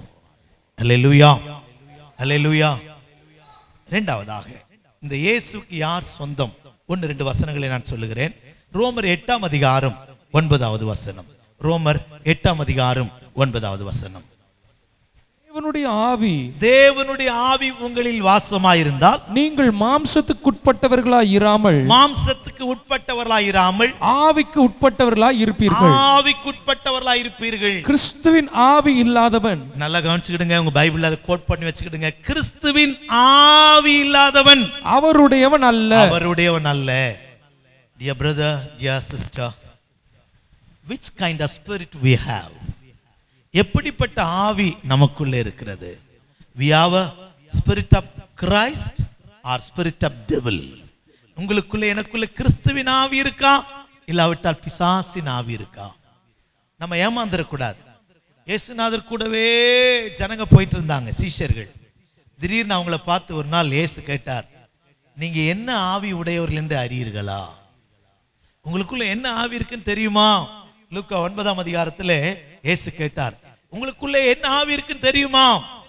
அடிக்கடி நான் சோதிக்கணும், எனக்குள்ள கிறிஸ்துவின் ஆவி இல்லைன்னா நான் இயேசுவினுடையவன் அல்ல. எனக்குள்ள கிறிஸ்துவின் ஆவி இருக்கா, இல்ல வேற ஆவி இருக்கா? எனக்குள்ள எப்படிப்பட்ட ஆவி இருக்கு, அதை நம்ம கண்டுபிடிக்கணும். அடிக்கடி கோபம் வருதா? அடிக்கடி எரிச்சல் வருதா? அடிக்கடி நாம் டென்ஷன் ஆகுறோமா? நமக்கு அப்படியானால் கிறிஸ்துவின் ஆவியிலிருந்து குறைஞ்சிட்டோன்னு அர்த்தம். ஐயா, கொலோசியர் 1ஆம் அதிகாரத்தில் படிக்கும்போது, கொலோசியர் 1ஆம் அதிகாரத்தில் கர்த்தர் ஸ்தோத்திரம், பவுல் அழகாக சொல்லுகிறார், கிறிஸ்துவின் ஆவி, கர்த்தர் ஸ்தோத்திரம், அந்த வல்லமை நமக்குள்ள பெருகணும்னா என்ன செய்யணும்? வாசிக்கலாம். 10ஆம் வசனம் 11வது வசனம். சகலவித நற்கிரியைகளும் ஆகிய கனிகளை தந்து தேவனை அறிகிற அறிவில் விருத்தி அடைந்து கர்த்தருக்கு பிரியமுண்டாக அவருக்கு பாத்திரராய் நடந்து கொள்ளுவோம். சந்தோஷத்தோட கூடிய எல்லா பொறுமையையும் நீடிய சாந்தமும் உண்டாவதற்கு மகிமையான அவருடைய வல்லமையின்படி. அந்த வார்த்தை பார்த்தீங்களா? பொறுமை, பேஷியன்ஸ், மீக்னஸ், சாந்தம், இந்த ரெண்டும் உண்டாகிறதுக்கு அவருடைய வல்லமையினால நிரம்பணுமா? எதுல நிரம்பணுமா? பேச மாட்டேங்கிறீங்களே. நான் இப்போ பிபி அதிகமாயிட்டா நான் என்ன பண்ணுவேன் சொல்லுங்க? எனக்கு பிபி அதிகமாயிட்டேன்னா எல்லார் மேலே எரிஞ்சு விழுவேன். இப்போ டாக்டர் கிட்ட போனா என்ன சொல்லுவாங்க தெரியுமா? உங்களுக்கு பிபி அதிகமாயிட்டு, அதனால பிபி டேப்லெட் எடுத்துக்கிடுங்கன்னு வாங்க. பைபிள் சொல்லுது, you don't need a tablet, you need a power. You need a God's power. We need a God's spirit.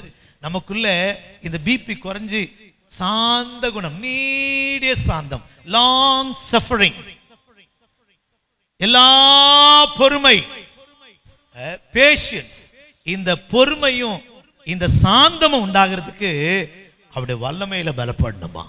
அதான் பரிசுத்த ஆவி, தேவனுடைய ஆவி, கிறிஸ்துவின் ஆவி உங்களுக்குள்ள எனக்குள்ள நிரம்ப நிரம்ப நிரம்ப நிரம்ப பிபிலாம் வராது. எத்தனை பேர் விசுவாசிக்கிறீங்க? நாங்க வந்தாலும் போறதில்லை. எனக்குள்ள ஒரு கோபம் வந்துட்டா என்ன நான் யோசிப்பேன், ஏன் நமக்கு இவ்வளவு கோபம் வருது? ஏன் எனக்கு இவ்வளவு கோபம் வருது? நான் இவ்வளவு கோபப்படுறது சரியில்லையே. கோபம் பிசாசினுடைய ஆவி. நான் போய் என்னுடைய பாத்திரம் அபிஷேகத்திலிருந்து குறைஞ்சிருக்கு, நான் அபிஷேகத்துக்காக காத்திருப்பேன், புது அபிஷேகத்துக்காக காத்திருப்பேன், புது வல்லமைக்காக காத்திருப்பேன். பைபிள் அழகா சொல்லுது, இந்த சந்தோஷத்தோட கூடிய எல்லா பொறுமை, நீடிய சாந்தம் உண்டாவதற்கு அவருடைய வல்லமையினால பலப்படணுமா? சோ கர்த்தருடைய வல்லமை இருக்குமானால் கிறிஸ்துவின் சுபாவம் உங்களுக்குள்ள எனக்குள்ள உருவாகையா. ஒரு அல்லேலூயா சொல்லுங்களேன். ஏற்றுக்கொள்றவங்க மட்டும் ஒரு அல்லேலூயா சொல்லலாமா? அப்ப கிறிஸ்துவின் ஆவி இல்லாவிட்டால் நான் இயேசுவுக்கு சொந்தம் இல்லை. இரண்டாவதாக, நான் இயேசுவுக்கு சொந்தமா இருந்தா என்ற எல்லா பாதைகளை கர்த்தர் அறிந்திருக்கிறார். இரண்டாவதாக, கிறிஸ்துவின் உடையவர்கள் ஆபிரகாமின் சந்ததி. கலாத்தியர் நிருபம் 3ஆம் அதிகாரம் 29வது வசனம். நீங்கள் கிறிஸ்துவுடையவர்களானால் ஆபிரகாமின் சந்ததியாராயும் வாக்குத்தத்தத்தின்படி சுதந்திரராயும் இருக்கிறீர்கள். நீங்கள் கிறிஸ்துவனுடையவர்களானால், முதல்ல கேட்டோம், கிறிஸ்துவனுடையவர்களை கர்த்தர் என்ன செய்திருக்கிறார்? அறிந்திருக்கிறார். அப்போ நான் கிறிஸ்துவனுடையவன் அப்படின்னு சொன்னா கிறிஸ்துவுக்குரிய சுபாவம் எனக்குள்ள இருக்கணும், கிறிஸ்துவின் ஆவி எனக்குள்ள இருக்கணும். அப்பதான் கர்த்தர் ஸ்தோத்திரம், நான் கிறிஸ்துவனுடையவன். இரண்டாவது சொல்லப்பட்டிருக்கு, நான் கிறிஸ்துவனுடையவனானால் ஆபிரகாமின் சந்ததியா இருக்கிறேன், வாக்குத்தத்தத்தின்படி சுதந்திரருமா இருக்கிறோம். அப்படியானால் யாரெல்லாம் கிறிஸ்துவுக்குரியவர்களா இருக்கிறாங்களோ அவங்களுக்கெல்லாம் ஆபிரகாமின் ஆசீர்வாதம் உண்டு. என்ன ஆசீர்வாதம் உண்டா? எத்தனை பேருக்கு இந்த ஆசீர்வாதம் வேணும்? இவ்வளவு துக்கமா சொல்றீங்களே. ஆபிரகாமின் ஆசீர்வாதம் சொல்லிட்டே போகலாம். பூமி தாங்கக்கூடாத ஆசீர்வாதம். எப்படிப்பட்ட ஆசீர்வாதமா? பூமி தாங்கக்கூடாத ஆசீர்வாதம். கர்த்தருக்கு ஸ்தோத்திரம். ஆபிரகாமின் ஆசீர்வாதத்துல வேதனை இருந்துச்சா? பேச மாட்டேங்கிறீங்களே. ஆபிரகாமின் ஆசீர்வாதத்துல வேதனை இருந்துச்சா? இருந்துச்சு. எங்க தெரியுமா? ஆபிரகாம் தெற்கே பிரயாணம் பண்ணி போய் பஞ்சத்தை கண்டான். உடனே பஞ்சம் வந்த பிறகு அவன் எகிப்துக்கு போனான். எகிப்துக்கு போனப்பதான் ஒரு உபத்திரவத்தை வாங்கிட்டு வந்தான், கிஃப்டா வாங்கிட்டு வந்தான். இப்ப சொல்லுங்க பார்க்கலாம், என்ன உபத்திரம்? ஆகார், அந்த எகிப்தின் ராஜா. சாராள் ரொம்ப அழகா இருக்கிறான்னு சகோதரின்னு சொன்னா. இதெல்லாம் நமக்கு தெரியும், நேரத்தை வீணாக்க விரும்பல. இப்போ பிகாஸ் ஆஃப் சாரா, சாராயின் நிமித்தம் ஒரு வேலைக்காரியை கொடுத்தான். வேலைக்காரியர்கள் கூட கொஞ்சம் ஆடு மாடு ஒட்டகத்தையும் கொடுத்தான், கிஃப்டா கொடுத்தான். இப்ப அதான் பிரச்சனை. கர்த்தருக்கு ஸ்தோத்திரம்.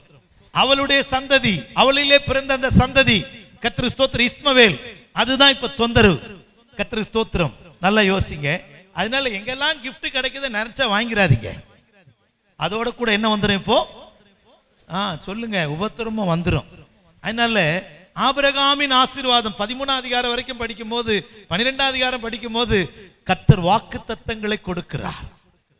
ஆபிரகாமுக்கு வாக்கு தத்தங்களை கொடுக்கிறவர். வாக்கு தத்தம் கொடுக்கிறவர் மாத்திரமல்ல, அந்த வாக்கு தத்தத்தை ஏற்ற காலத்தில் அவர் நிறைவேற்றவும் வல்லவராயிருக்கிறார். இன்றைக்கு நான் உங்களுக்கு தீர்க்க தரிசனமாய் சொல்லுகிறேன், வாக்கு தத்தத்தை 3 பகுதியாய் பிரிக்கலாம். இல்லாவிட்டால் தீர்க்க தரிசனத்தை 3 பகுதியாய் பிரிக்கலாம். நிறைவேறின தீர்க்க தரிசனம், நிறைவேறி கொண்டிருக்கிற தீர்க்க தரிசனம், நிறைவேற போகிற தீர்க்க தரிசனம். நமக்கு தேவன் தந்த வாக்கு தத்தங்களும் தீர்க்க தரிசனத்துல எத்தனையோ தீர்க்க தரிசனம் நிறைவேறிட்டு. உங்க வாழ்க்கையில கர்த்தர் தந்த வாக்கு தத்தங்கள் நிறைவேறி இருக்கா? நிறைவேறி இருக்குன்னு சொன்னா அப்படியே 2 கைகளை வைத்து கொஞ்ச நேரம் ஸ்தோத்திரம் பண்ணலாமா? நம்முடைய ஜீவியத்துல நிறைவேற்றின வாக்கு தத்தங்களுக்காக, தீர்க்க தரிசனங்களுக்காக கொஞ்ச நேரம் கர்த்தரை நல்ல சத்தமா ஸ்தோத்திரம் பண்ணலாமா? ஸ்தோத்திரம், ஸ்தோத்திரம், ஸ்தோத்திரம், ஸ்தோத்திரம், ஸ்தோத்திரம், ஸ்தோத்திரம். சில தீர்க்க தரிசனங்கள், சில வாக்கு தத்தங்கள் நிறைவேறிக்கிட்டே இருக்கு, நிறைவேறிட்டே இருக்கு. தீர்க்க தரிசனமா சொல்றேன், இன்னைக்கு நீங்க கூடாரத்துக்கு போகும்போது உங்களுடைய எதிர்பார்ப்புகளை கர்த்தர் நிறைவேற்றி கொண்டிருக்கிறார். நல்ல ஆவியானவர் உலாவி கொண்டிருக்கிறார். ஆபிரகாமின் சந்ததிக்கு கர்த்தர் கொடுத்திருக்கிற வாக்கு தத்தங்களை உனக்குள்ளே கர்த்தர் நிறைவேற்றி கொண்டிருக்கிறார். ஒரு சகோதரனை நான் ஆவியில காண்கிறேன்.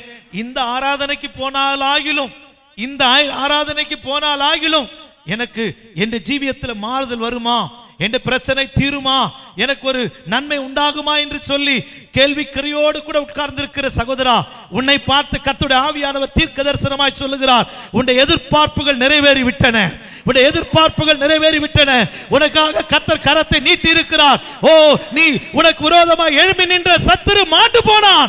நீ ஜெயகரமாய் உன் காரியத்தை நடப்பி, ஜெயகரமாய் உன் காரியத்தை நடப்பி என்று கர்த்தர் சொல்லுகிறார். இன்னும் சிலருக்கு வாக்குத்தத்தம் நிறைவேறாம காத்திருக்கு. சீக்கிரத்தில் கர்த்தர் நிறைவேற்ற போகிறார், சீக்கிரத்தில் கர்த்தர் நிறைவேற்ற போகிறார். ஆபிரகாமுக்கே ஒரு யோசனை, ஆபிரகாமுக்கே ஒரு ஈசாக்கு பிறந்த உடனே ஒரு யோசனை இருக்கு. எனக்கு ஒரு ஈசாக்கா, எனக்கும் ஒரு ஈசாக்கா, எனக்கும் ஒரு மகனா? கர்த்தர் ஸ்தோத்திரம். உன்னுடைய இருதயமே ஆச்சரியப்படத்தக்க விதத்தில் ஆபிரகாமின் ஆசீர்வாதத்தை நீங்களும் நானும் பெற போகிறோம். இந்த ஆபிரகாமின் ஆசீர்வாதத்துக்கு இன்னொரு வியாக்கியானம் சொல்லணும்னா, பொறுமையாய் காத்திருந்தாதான் இந்த ஆசீர்வாதங்களை சுதந்திரிக்க முடியும்.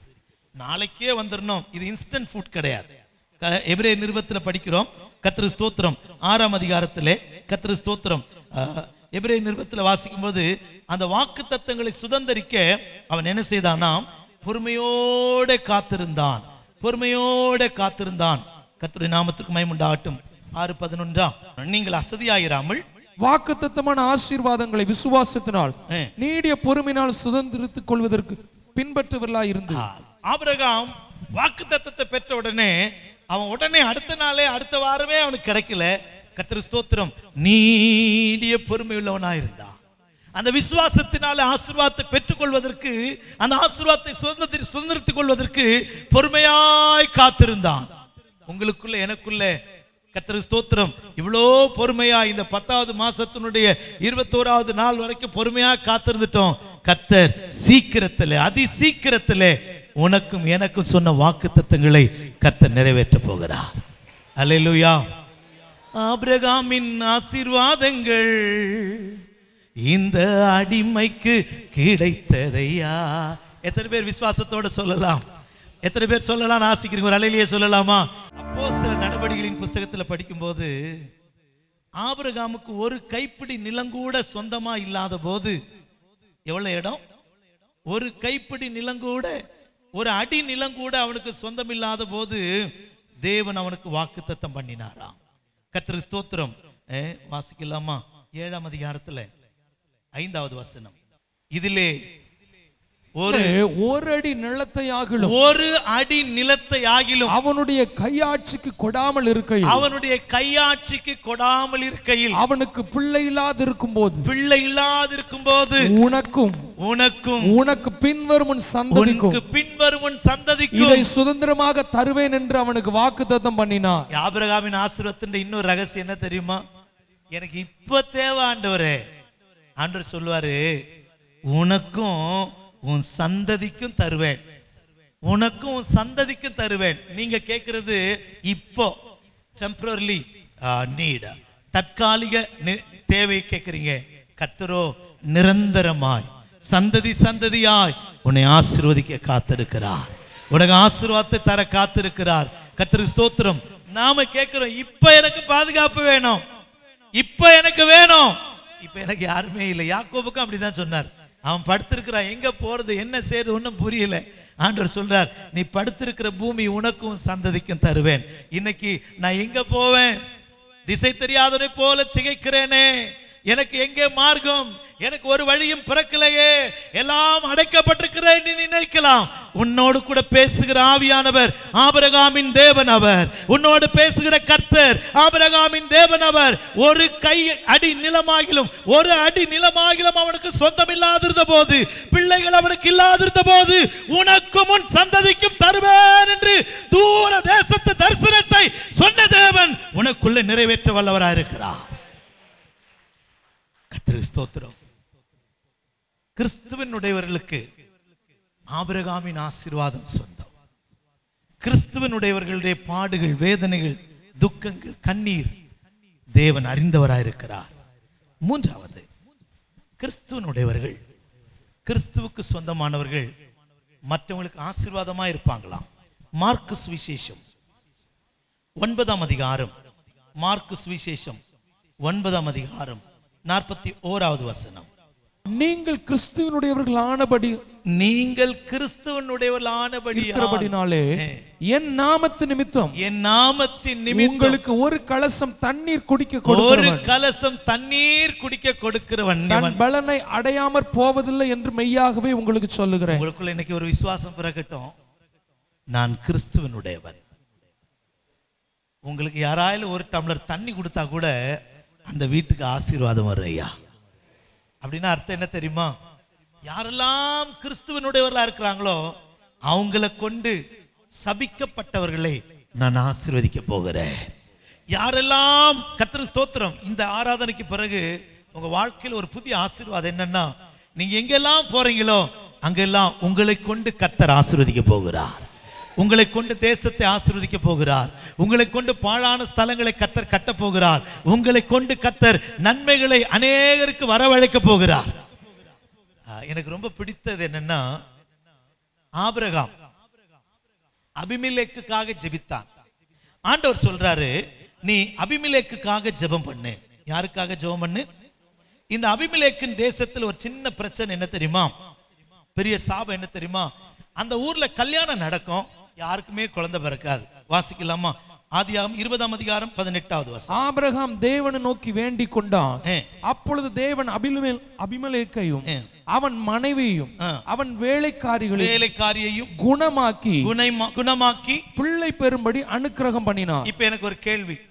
ஆபிரகாமுக்கு குழந்தை இல்லை. ஆபிரகாம் குழந்தை இல்லாதவங்களுக்கு ஜெபிக்கலாமா? பேச மாட்டேங்கிறீங்களே. நான் தான் ஆபிரகாம், எனக்கு இப்ப குழந்தை இல்லை. என்ன ஆண்டவர் சொல்றார், குழந்தை இல்லாத அபிமெலேக்குக்காக ஜெபம் பண்ணுங்கிறார். நான் ஜெபிக்கலாமா கூடாதா? பேச மாட்டேங்கிறீங்களே. இந்த மணிகண்டனுக்கு இது தெரிய மாட்டேங்குது. அதை பத்தி கவலைப்படாதீங்க நீங்க. கர்த்தருக்கு ஸ்தோத்திரம். அடுத்த அதிகாரத்தில் படிச்சீங்கன்னா, ஆபிரகாம் ஜெபித்தான், அபிமெலேக்குக்கு இருந்த சாபத்தை கர்த்தர் மாற்றினார். 21ஆம் அதிகாரத்தில் ஈசாக்கை கர்த்தர் ஆபிரகாமுக்கு தந்தார். 20ஆம் அதிகாரத்தில் கடைசியில ஜெபம் பண்ணான். 21ஆம் அதிகாரத்திலே கர்த்தருக்கு ஸ்தோத்திரம் என்ன செய்தானாம்? 2வது வசனம் 3வது வசனம். ஆபிரகாம் முதிர் வயதாய் இருக்கையில் சாராள் கர்ப்பவதியாகி தேவன் குறித்திருந்த காலத்திலே அவனுக்கு ஒரு குமாரனை பெற்றாள். அப்பொழுது ஆபிரகாம் தனக்கு சாராள் பெற்ற குமாரனுக்கு ஈசாக்கு என்று பெயரிட்டான். 20ஆம் அதிகாரத்துல வரைக்கும் ஆபிரகாமுக்கு குழந்தை இல்லையா? 21ஆம் அதிகாரத்தில் ஆபிரகாமுக்கு குழந்தை. கர்த்தருக்கு ஸ்தோத்திரம். நான் நினைக்கிறேன், இந்த அபிமெலேக்கை ஆசீர்வதிக்கிறதுக்காகவே கர்த்தர் இவனை எங்க கொண்டு போயிருக்கிறார்? அவன் தேசத்துல கொண்டு போனார். அவன் தேசத்துல கொண்டு போனார். ஒன்னே ஒண்ணு புரிஞ்சுக்கிடுங்க, எனக்கு ஆசீர்வாதம் இல்லையே, எனக்கே குழந்தை இல்லையே, எனக்கே நன்மை இல்லையே, எனக்கே வீடு இல்லையே, எனக்கே வேலை இல்லையே, நான் எப்படி மற்றவங்களை ஜெபிக்கிறது நினைக்காதீங்க. நீங்கள் கிறிஸ்துவனுடையவர்கள். நீங்க யாருக்கெல்லாம் ஜெபிக்கிறீங்களோ அவங்களுக்கெல்லாம் கர்த்தர் ஆசீர்வாதத்தை தரப்போகிறார். எத்தனை பேருக்கு விசுவாசம் வந்திருக்கு? எத்தனை பேருக்கு விசுவாசம் வந்திருக்கு? பக்கத்துல கையில் இருக்கிற கையை பிடிச்சு சொல்லுங்க, நீங்க யாருக்கெல்லாம் ஜெபிக்கிறீங்களோ அந்த குடும்பம் எல்லாம் ஆசீர்வதிக்கப்படும். நீங்க யாரெல்லாம் ஆசீர்வதிக்கிறீங்களோ அந்த குடும்பம், அந்த வீடு, தேசம் ஆசீர்வதிக்கப்படும். அல்லேலூயா. அவங்கள ஆசீர்வதிச்ச பிறகுதான் கர்த்தர் நம்மை ஆசீர்வதிப்பார். அவங்களெல்லாம் ஆசீர்வதிச்ச பிறகுதான் கர்த்தர் நம்ம என்ன செய்வார்? எத்தனை பேருக்கு இதுல விசுவாசம் வருது? அப்போ நான் விசுவாசிக்கிறேன், எனக்கு இன்னும் ஆசீர்வாதம் கிடைக்காம இருக்க காரணம் என்னன்னா, என்னை கொண்டு ஆசீர்வதிக்கப்பட வேண்டியவங்க இன்னும் என்ன செய்யாம இருக்கிறாங்க? ஆசீர்வதிக்கப்படல. நான் இன்னும் அவங்களுக்காக ஜெபிக்கல. அதனாலதான் கர்த்தர் எனக்கு தராம இருக்கிறார். அங்கேதான் ஆண்டவர் சொல்றார், நீங்கள் கிறிஸ்துவினுடையவர்கள் ஆனபடியால் உங்களுக்கு யார் ஒரு கலசம் தண்ணி கொடுக்கிறானோ அவன் அதன் பலனை அடையாமல் போக மாட்டான். ஆபிரகாமும் அப்படிதான், ஈசாக்கும் அப்படிதான், யாக்கோபும் அப்படிதான். கர்த்தருக்கு ஸ்தோத்திரம். கர்த்தரால் ஆசீர்வதிக்கப்பட்டவராமே ஈசாக்கை குறித்து சொல்றாங்க. நீர் கர்த்தரால் ஆசீர்வதிக்கப்பட்டவராமே. கர்த்தருக்கு ஸ்தோத்திரம். யாக்கோபு ஒரு மெய்ப்பன், ஒரு அரசனை ஆசீர்வதித்தான், பார்வோனை ஆசீர்வதித்தான். இன்றைக்கு கர்த்தருக்கு ஸ்தோத்திரம், நீங்களும் நானும் கிறிஸ்துவனுடையவர்கள். இந்த தைரியம் யாருக்கெல்லாம் வருதோ அவங்களுக்கு இன்னைக்கு ஒரு புதிய ஆசீர்வாதத்தை கர்த்தர் அனுப்புகிறார். என்னன்னா, நீ யார் வீட்டுல போய் ஜெபிக்கிறியோ, நீ யாரை வாழ்த்துறியோ, நீ யாரை ஆசீர்வதிக்கிறையோ, உன்னுடைய வாழ்த்துதல், உன்னுடைய ஆசீர்வாதமும் அந்த நபருக்கு சொந்தமாய் மாறப்போகிறது, அந்த பட்டணத்துக்கு சொந்தமாய் மாறப்போகிறது. ஒரு அல்லேலூயா சொல்லுங்களேன். ஆனா ஒண்ணு எனக்கு ஒண்ணு புரியணும், நான் யாருக்கு சொந்தம்? ஒரு சின்ன ஒரு புள்ளி அளவு கூட வேற யாரும் என்னை சொந்தம் பாராட்டக்கூடாது. என்னை சொந்தம் பாராட்டக்கூடிய ஒரே ஒரு உண்டானால் இயேசு மாத்திரம். என்னை இயேசு மட்டும் நீ என்னுடையவன் அப்படி சொல்லிட்டாருன்னா, நான் யாரெல்லாம் ஆசீர்வதிக்கிறேனோ, யாரெல்லாம் எனக்கு சகாயம் பண்றாங்களோ அவங்களெல்லாம் கர்த்தர் ஆசீர்வாதத்தால் நிரப்புவார். அல்லேலூயா சொல்லுங்களேன். அதனாலதான் நீங்கள் கிறிஸ்துவனுடைய ஆனபடியால் சீசர்களுக்கு சொல்றார், நீங்க கிறிஸ்துவுக்கு சொந்தமாயிட்டீங்க. நீங்க எந்த வீட்டுல போய் ஒரு கலசம் தண்ணி நீங்க வாங்குறீங்களோ, யார் உங்களுக்கு மனப்பூர்வமாய் ஒரு கலசம் தண்ணீர் கொடுக்கிறானோ அவன் நிச்சயமா இதன் பலனை அடைவான். கர்த்தருக்கு ஸ்தோத்திரம். அதனாலதான் எங்களுக்குள்ள ஒரு பெரிய தைரியம். விசுவாசிகளை எங்களை ஏத்துக்கிற காரணம் தெரியுமா? ஊழியக்கார் எங்க வீட்டுக்கு வந்த ஒரு ஆசீர்வாதம். உண்மை பிரியமானவர்களே, நாங்கள் அதை விசுவாசிக்கிறோம். ஆனால் ஊழியக்காரராகி நாங்கள் அதற்கு 100க்கு 100 பாத்திரவான்களாய் நடந்தால் உங்க வீட்டில் கால் வைக்கும் போதே உங்களுக்கு ஆசீர்வாதம் ஓடி வரும். ஒரு அல்லேலூயா சொல்லுங்களேன். முதல்ல என்னது? கிறிஸ்துவனுடையவர்களை தேவன் அறிவார். இரண்டாவது கிறிஸ்துவனுடையவர்கள் ஆபிரகாமின் ஆசீர்வாதத்துக்கு சொந்தக்காரர். மூன்றாவது கிறிஸ்துவனுடையவர்கள் அவருக்கு யாரெல்லாம் நன்மை செய்ற அவங்களை எல்லாம் கர்த்தர் என்ன செய்வாராம்? ஆசீர்வதிப்பார். ஃபோர்த் ஒன், கிறிஸ்துவனுடையவர்கள் நம்முடைய மாம்சத்தை என்ன செய்வார்களாம்? சிலுவையில் அறைவார்களாம். கலாத்தியர் 5:24. கலாத்தியர் 5:24. கிறிஸ்துவினுடையவர்கள் தங்கள் மாம்சத்தையும் அதன் ஆசை இச்சைகளையும் சிலுவையில் அறைந்திருக்கிறார்கள். ஒரு அல்லேலூயா சொல்லுங்களேன். இதுதான் ரொம்ப கஷ்டமா இருக்கு. கிறிஸ்துவனுடையவர்கள் மாம்சத்தையும் ஆசை இச்சைகளையும் சிலுவையில் அறைந்திருக்கிறாங்களா? நேரம் அதிகம் ஆகுறதுனால 1-2 வசனத்தை வாசித்திரலாம். கர்த்தர் ஸ்தோத்திரம். இப்போ கலாத்தியர் 6:14.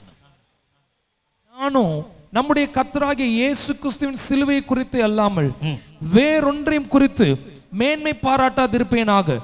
அவரால் உலகம் எனக்கு சிலுவையில் அறையுண்டிருக்கிறது, நானும் உலகத்திற்கு சிலுவையில் அறையுண்டிருக்கிறேன். முதல்ல கலாத்தியர் கர்த்தர் ஸ்தோத்திரம் 5:24 படித்தோம். கிறிஸ்துவனுடையவர்கள் தங்கள் மாம்சத்தையும் ஆசை இச்சைகளை சிலுவையில் அறைவார்கள். இப்போ 6:14 சொல்லியிருக்கு, அவரால் உலகம் எனக்கு சிலுவையில் அறையுண்டிருக்கிறது, நானும் உலகத்திற்கு சிலுவையில் அறையுண்டிருக்கிறேன். இப்ப எத்தனை காரியம் ஆச்சு? நம்முடைய மாம்சத்தை சிலுவையில் அறையணும். இரண்டாவது உலகத்தை என்ன செய்யணும்? சிலுவையில் அறையணும். மூன்றாவது 2 கலாத்தியர் 2:20 வசனம். கிறிஸ்துவுடனே கூட சிலுவையில் அறையப்பட்டு கிறிஸ்துவுடனே கூட சிலுவையில் அறையப்பட்டேன், ஆயினும் பிழைத்திருக்கிறேன். இனி நான் அல்ல, கிறிஸ்துவே எனக்குள் பிழைத்திருக்கிறார். கிறிஸ்துவுடனே கூட சிலுவையில் அறையப்பட்டேன். முதல்ல தன்னை சிலுவையில் அறைகிறார், தன்னுடைய ஆசைகளை சிலுவையில் அறைகிறார். மூன்றாவது உலகத்தை சிலுவையில் அறைகிறார். 3 காரியம்: உலகம், மாம்சம், சுயம். இந்த 3 காரியத்தை சிலுவையில் அறையணும். எனக்கு இரத்த சாட்சிகளின் புஸ்தகத்தை என் சின்ன வயசுல ஊழியத்துக்கு வந்த வருஷங்கள்ல நான் படித்துட்டு இருந்தேன். அப்ப எனக்கு ஒரு ஆசை, ஆண்டவரே நான் கூட இரத்த சாட்சியா மரிக்கணும். இந்த வாலிப பசங்களுக்கெல்லாம் ஒரு புதுசா ஒன்றை பார்த்தோன்னா அதை செய்யணும், அப்படி ஒரு இமோஷன் வரும். அது மாதிரி எனக்கும் ரொம்ப நாளா ஒரு ஜெபம், ஆண்டவரே நான் கூட ரிச்சர்ட் உம்ரன் மாதிரி, ஆண்டவரே டிடிஸ்கட் மாதிரி நான் இரத்த சாட்சியை மரிக்கணும் ஆண்டவரே, இரத்த சாட்சியை மரிக்கணும் ஆண்டவரே, அப்படி ஜெபம் பண்ணிட்டே இருந்தேன். திடீர்னு ஒரு நாள் என்னோட கர்த்தர் பேச ஆரம்பிச்சார். நீ இரத்த சாட்சியாய் மரிக்க விரும்புறியா, இல்ல அதை விட ஒரு மேலான ஒரு மரணம் இருக்கு அதுக்கு மரிக்க விரும்புறியா? அப்படி மரிக்க விரும்புறியா?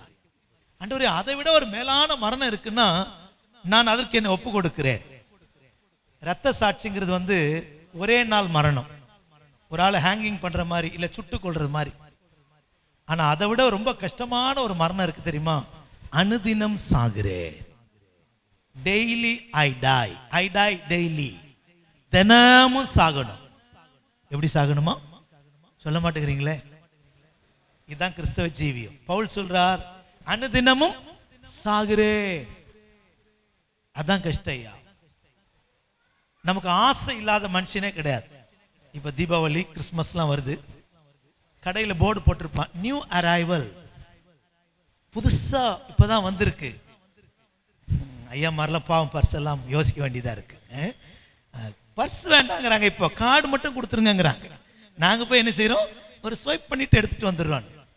நம்ம இதுக்கு சாகணும் ஐயா, இதுக்கு சாகணும். இன்னும் இத்தனை வருஷம் ஆயிட்டோம், நம்ம உடுத்தாத வஸ்திரம் உண்டா? பேச மாட்டேங்கிறீங்களே. ஆனாலும் அந்த கிறிஸ்துமஸ் வந்த உடனே வாங்கலன்னா நமக்கு எப்படி இருக்கு? ஐயோ இந்த கிறிஸ்துமஸை கொண்டாடவே இல்லையே, இந்த கிறிஸ்துமஸ் எப்படியோ. கர்த்தர் ஸ்தோத்திரம். நாங்க கிறிஸ்துமஸ் அன்னைக்கு தான் பட்டினி கிடப்போம். கர்த்தர் ஸ்தோத்திரம். ஆனா கிறிஸ்துமஸுக்கு நல்ல ட்ரெஸ் உடுத்தினாதான் கிறிஸ்துமஸ் மாதிரி இருக்கு. நான் சொல்றேன், கிறிஸ்துவின் உடையவர்களுக்கு எல்லா நாளும் கிறிஸ்துமஸ் தான். ஒரு அல்லேலூயா சொல்லுங்களேன். அதுக்காக நீங்க உடுத்தாதீங்க நான் சொல்ல வரல, அதுதான் வேணும். அந்த ஆசையை சிலுவையில் அறையணும், அந்த ஆசையை சிலுவையில் அறையணும். கர்த்தருடைய நாமத்துக்கு மகிமை உண்டாகட்டும். இரண்டாவது, மாம்சத்தை சிலுவையில் அறையணும். கர்த்தருடைய நல்ல நாமத்துக்கு மகிமை உண்டாகட்டும். மாம்சம் என்ன செய்யும்? இன்னைக்கு ராத்திரி உள்ள ஆவி பேசும். இன்னைக்கு நம்ம 12 மணி வரையும் ஜெபிக்கணும், 12 மணி வரை ஜெபிக்கணும். உள்ள ஆவியானவர் போராடிட்டே இருப்பார். மாம்சம் வீட்டுக்கு போன பிறகு சொல்லும், நீ 12 மணி நேரம் ஜெபிக்க போற, நீ கொஞ்சம் 2 இட்லி சாப்பிட்டுட்டு என்ன செய்யலாம், ஜெபம் பண்ணு. சரி 2 இட்லி சாப்பிட்டுருவோம், மாம்சத்துக்கு கீழ்ப்படியிடும். நீ பாவம் காலையிலிருந்து எவ்வளவு வேலை செஞ்சிருக்க தெரியுமா? நீ ஜெபம் பண்ணு வேணான்னு சொல்லல, ஒரு அரை மணி நேரம் அப்படி சாஞ்சிட்டு கொஞ்சம் ரெஸ்ட் எடுத்துட்டு அதுக்கப்புறமா எழுப்பி ஜெபம் பண்ணு. அதுக்கும் கீழ்ப்படிவோம். கொஞ்சம் சாஞ்சதுதான், கண்ணை திறந்து பார்த்தா காலையில் 5 மணி ஆயிட்டு. ரோமர் 8ஆம் அதிகாரத்தில் பவுல் சொல்றார், மாம்சத்தின்படி பிழைக்கிறதற்கு நான் மாம்சத்திற்கு கடனாளி அல்லவே. மாம்சத்தின்படி பிழைக்கிறதற்கு நான் மாம்சத்திற்கு கடனாளி அல்லவே. கர்த்தருக்கு ஸ்தோத்திரம். வாசிக்கலாமா? ஆகையால் சகோதரரே, மாம்சத்தின்படி பிழைப்பதற்கு நான் மாம்சத்துக்கு கடனாளி அல்ல. நான் மாம்சத்திற்கு கடனாளி அல்ல. கர்த்தருக்கு ஸ்தோத்திரம். சில நேரம் ஆவியானவர் எழுப்பிட்டே இருப்பார், ஆண்டவரே நான் ரொம்ப களைப்பா இருக்கிறேன் ஆண்டவரே. ஒன்னே ஒன்று சொல்லுவேன், ஆவியானவர் மனுஷனோடு எப்போது என்ன செய்ய மாட்டார், சில நேரங்களுக்கு காரணமே இருக்காது. ஜெப வீட்டுக்கு போ, ஜெப வீட்டுக்கு போ, ஜெப வீட்டுக்கு போ, கர்த்தர் ஏவிட்டே இருப்பார். நீங்க போய் பாருங்க, நிச்சயமா அங்க ஒரு நன்மை உண்டு. சிலருக்கு சாயங்காலம் தானே கூட்டம், 7 மணிக்கு தானே கூட்டம், ஞாயிற்றுக்கிழமை தானே ஆராதனை, செவ்வாய்க்கிழமை தானே இயேசு உயர்த்துவோம் கூட்டம், அங்க போனா போதாதா? இப்ப யாரும் நமக்குள்ள சும்மா நமக்குள்ள ஒரு எண்ணம், பிரம்மை. அந்த ஆவியின் ஏவுதலுக்கு கீழ்ப்படிங்கய்யா. இந்த ஆவியின் ஏவுதலுக்கு கீழ்ப்படினா என் மாம்சத்தை நான் என்ன செய்யணும்? சத்தமா சொல்லுங்க. நான் என் மாம்சத்தை நேசிக்க கூடாது, என் ஆவியானவரை நான் நேசிக்கணும். என் ஆவியானவரை நான் நேசிக்கணும். அநேக நேரங்களில் நானும் மாம்சமானவன் தான் உங்களோட சொல்லுகிறேன். நிறைய நேரங்களில் இந்த ஆவியானவர் ஏவுதலை அசட்டை பண்ணினதுனால நிறைய ஆசீர்வாதத்தை நான் இழந்து போயிருக்கிறேன். அநேக நேரங்கள் ஆவியானவர் ஏவுதலுக்கு நான் கீழ்ப்படிந்ததுனால ஆசீர்வாதங்களை நான் சுதந்திரித்திருக்கிறேன். இப்போ ஒன்று கண்டுபிடிச்சிட்டேன், இந்த மாம்சத்தை பிரியப்படுத்தினா என் ஆவியானவரை நான் பிரியப்படுத்த முடியாது. என் ஆவியானவரை நான் பிரியப்படுத்தினா இந்த மாம்சத்தை பிரியப்படுத்த முடியாது. ஒன்று தீர்மானம் பண்ணிட்டேன், இந்த மாம்சம் அழிந்து போகிற மாம்சம், அற்பமான சரீரம், அழிவுக்கு ஏதுவான மார்டல் பாடி, அழிவுக்கு ஏதுவான சரீரம், இது அழிஞ்சாலும் பரவாயில்லை, என் ஆவியானவரை நான் சந்தோஷப்படுத்தணும். ஒரு அல்லேலூயா சொல்லுங்களேன். நீங்க சிலுவையில் அறை, அது ஒரு பெரிய தினமும் செத்து பிழைக்கிற ஜீவியம். சில நேரங்களில் யோசிக்கலாம், ராத்திரி 2 மணி வரைக்கும் முழிச்சிருந்து ஜெபம் பண்ணிட்டா நம்ம தூக்கம் போயிட்டா நமக்கு வியாதி வந்துருமே. உன்னை ஆட்கொள்கிற ஆவியானவர் வியாதிக்கு இடம் கொடுக்க மாட்டாரியா? கொஞ்சம் முன்னாடி சாட்சி கேட்டோமே, இந்த வியாதியை நான் தான் கொடுத்தேன். இயேசுநாதர் வியாதியை கொடுக்கிறவர் அல்ல, வியாதியை சுமந்து தீர்த்தவர் அவர். நீங்க உங்களோட சரீரத்தை நேசித்தீங்கன்னா, மாம்சத்தை நேசித்தோம்னா அதை இழந்து போயிடுவோம். ஆனால் ஆவியானவரை நேசித்தோம்னா இழந்த பலனை நாம் பெற்றுக்கொள்வோம். இழந்த பலனை பெற்றுக்கொள்வோம். எத்தனை பேர் சுயத்தை சிலுவையில் அறையணும்?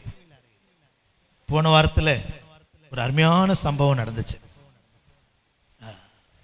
கர்த்தருக்கு ஸ்தோத்திரம். ஒரு வீட்டுக்கு என்ன ஜெபிக்க கூப்பிட்டாங்க. நான் போயிருந்தேன்.